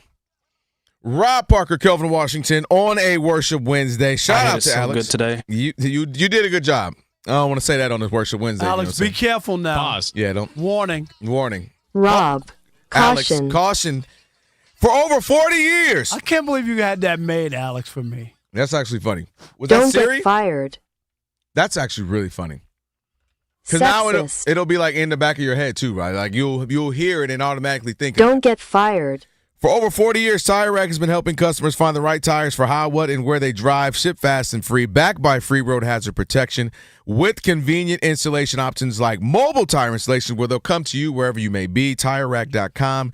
It is the way tire buying should be. Anything else we want to hit before we call it a day? Get up out of here. Yeah, I do want to kind of talk about the food thing we were talking about earlier. I know we were talking about Chinese You sure? food. I do. You might have to issue a statement. No, I'm not. You might have to apologize and say, what was the last thing she said that ticked me off? This isn't me, or something like that. Drive me crazy. I mean, it's just the idea. I have no words. No, that there's a lot of food that I don't like. You don't like anything. Yeah, I really don't. There's actually more that you don't like than you do. Right. I'm really like a meat and potatoes or soul food chicken. Like, I really am. And there's a lot of stuff I'm not interested in. How you don't like Mexican food? I don't know. Who don't like tacos? What? I didn't even get I didn't say like, ooh, ceviche and mole or anything like that. Like, okay, fine. Tacos? Rob. That's borderline. Like, America has confiscated that. That's almost just like a. No, I like. LeBron wanted to trademark it. I'll do the chicken soft tacos, but mostly with just lettuce, cheese, chicken. Well, that's not bad. That's pretty boring. But I'm saying. Well, that crosses all. You pretty much made a fajita, a wrap. You made a gyro. But you know what I mean? Like I'll do that. That's fine. No, I need you to get in that Mexican. I'm bag. not into the beans and all the other stuff that goes beans, in it. Black beans, pinto refried beans. Oh yeah. All that. Pico de gallo. Salsa verde, pico de gallo. Guacamole. All right. It was guacamole day yesterday. What would be, okay, if you just have your last meal, what would it be? Because I have two. That's a great question. What would be your? Oh, that is a great. I hate you for that question. It's so good. I got two. Like if you said, okay, you get to pick your meal, your final meal, what would it be? Oh, Rob G, let's start with you, Rob G. We got to start with steak. Boo! So it would be a steak. It'd be a steak with a loaded baked potato. But that, I'm not mad. I'm mad at you. That was so basic, easy. But there's nothing it's wrong good. with that. It's so good. Steak There is is not a single food anywhere in the world that is better than a good steak. I can name 20. No, you can't. No, I'm with you. And if it's cooked right, Rob G. I'll name 10 things that I had in New Orleans. You were there with me. No. That were better than a steak. No. Steak is the most. Steak is perfectly fine. But people and I done been across the world and had steaks. Perfectly fine. People act like if steak is on the menu, dude, give me that Chilean sea bass. Give me those short ribs. Give me those lamb chops. You want a lamb chop. You want a lamb chop. I love lamb chops, but I want that steak to be in my system for 2 weeks. I love it. Man, y'all stay. Martin, you the only person. You might be. You better not come on here and talk about you. Give me a steak. Anything in order. Steak is fine. Nobody's going to say they want a taco. Nobody's going to for their last meal. I mean, I give you this the last meal. Tacos are great on the everyday, but not the last meal. I mean, I could have a steak for the last meal, but anything but chicken. I agree. It's kind of outdated. Chicken is kind of like just regular, cheap, like a cheap meal. Only thing worse than chicken is turkey. Yeah, because it's too dry most of the time. You mean like a Thanksgiving turkey?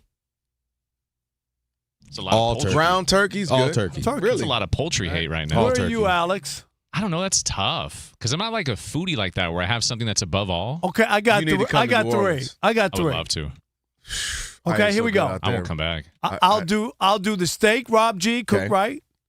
I'll do lamb chops, which I love. We know that. But if I had to really pick my last meal, it would be a lobster tail. Like just keep them coming. So y'all picking stuff just because it's expensive. Yeah. No, it's good. Lobster tail is all right. It's good. It's fine. You don't think lobster tail's delicious? It's fine. It's a lot of work. Okay, give me short ribs. I'm taking short rib over steak. Anytime there's a short rib on the menu, I'm taking short rib. What else? Like I said, I'm going to take a really good Chilean sea bass over it. But then when you move the sauce back. Dang it, I'm taking crab cakes. Give me some crab. The sea bass had cancer on his back. I'm just saying. Give me some crab cakes as well. Delicious. The Jason Smith Show with Mike Harmon is coming up next. I never miss your radio show. I never hear it, so I never. Did you hear that?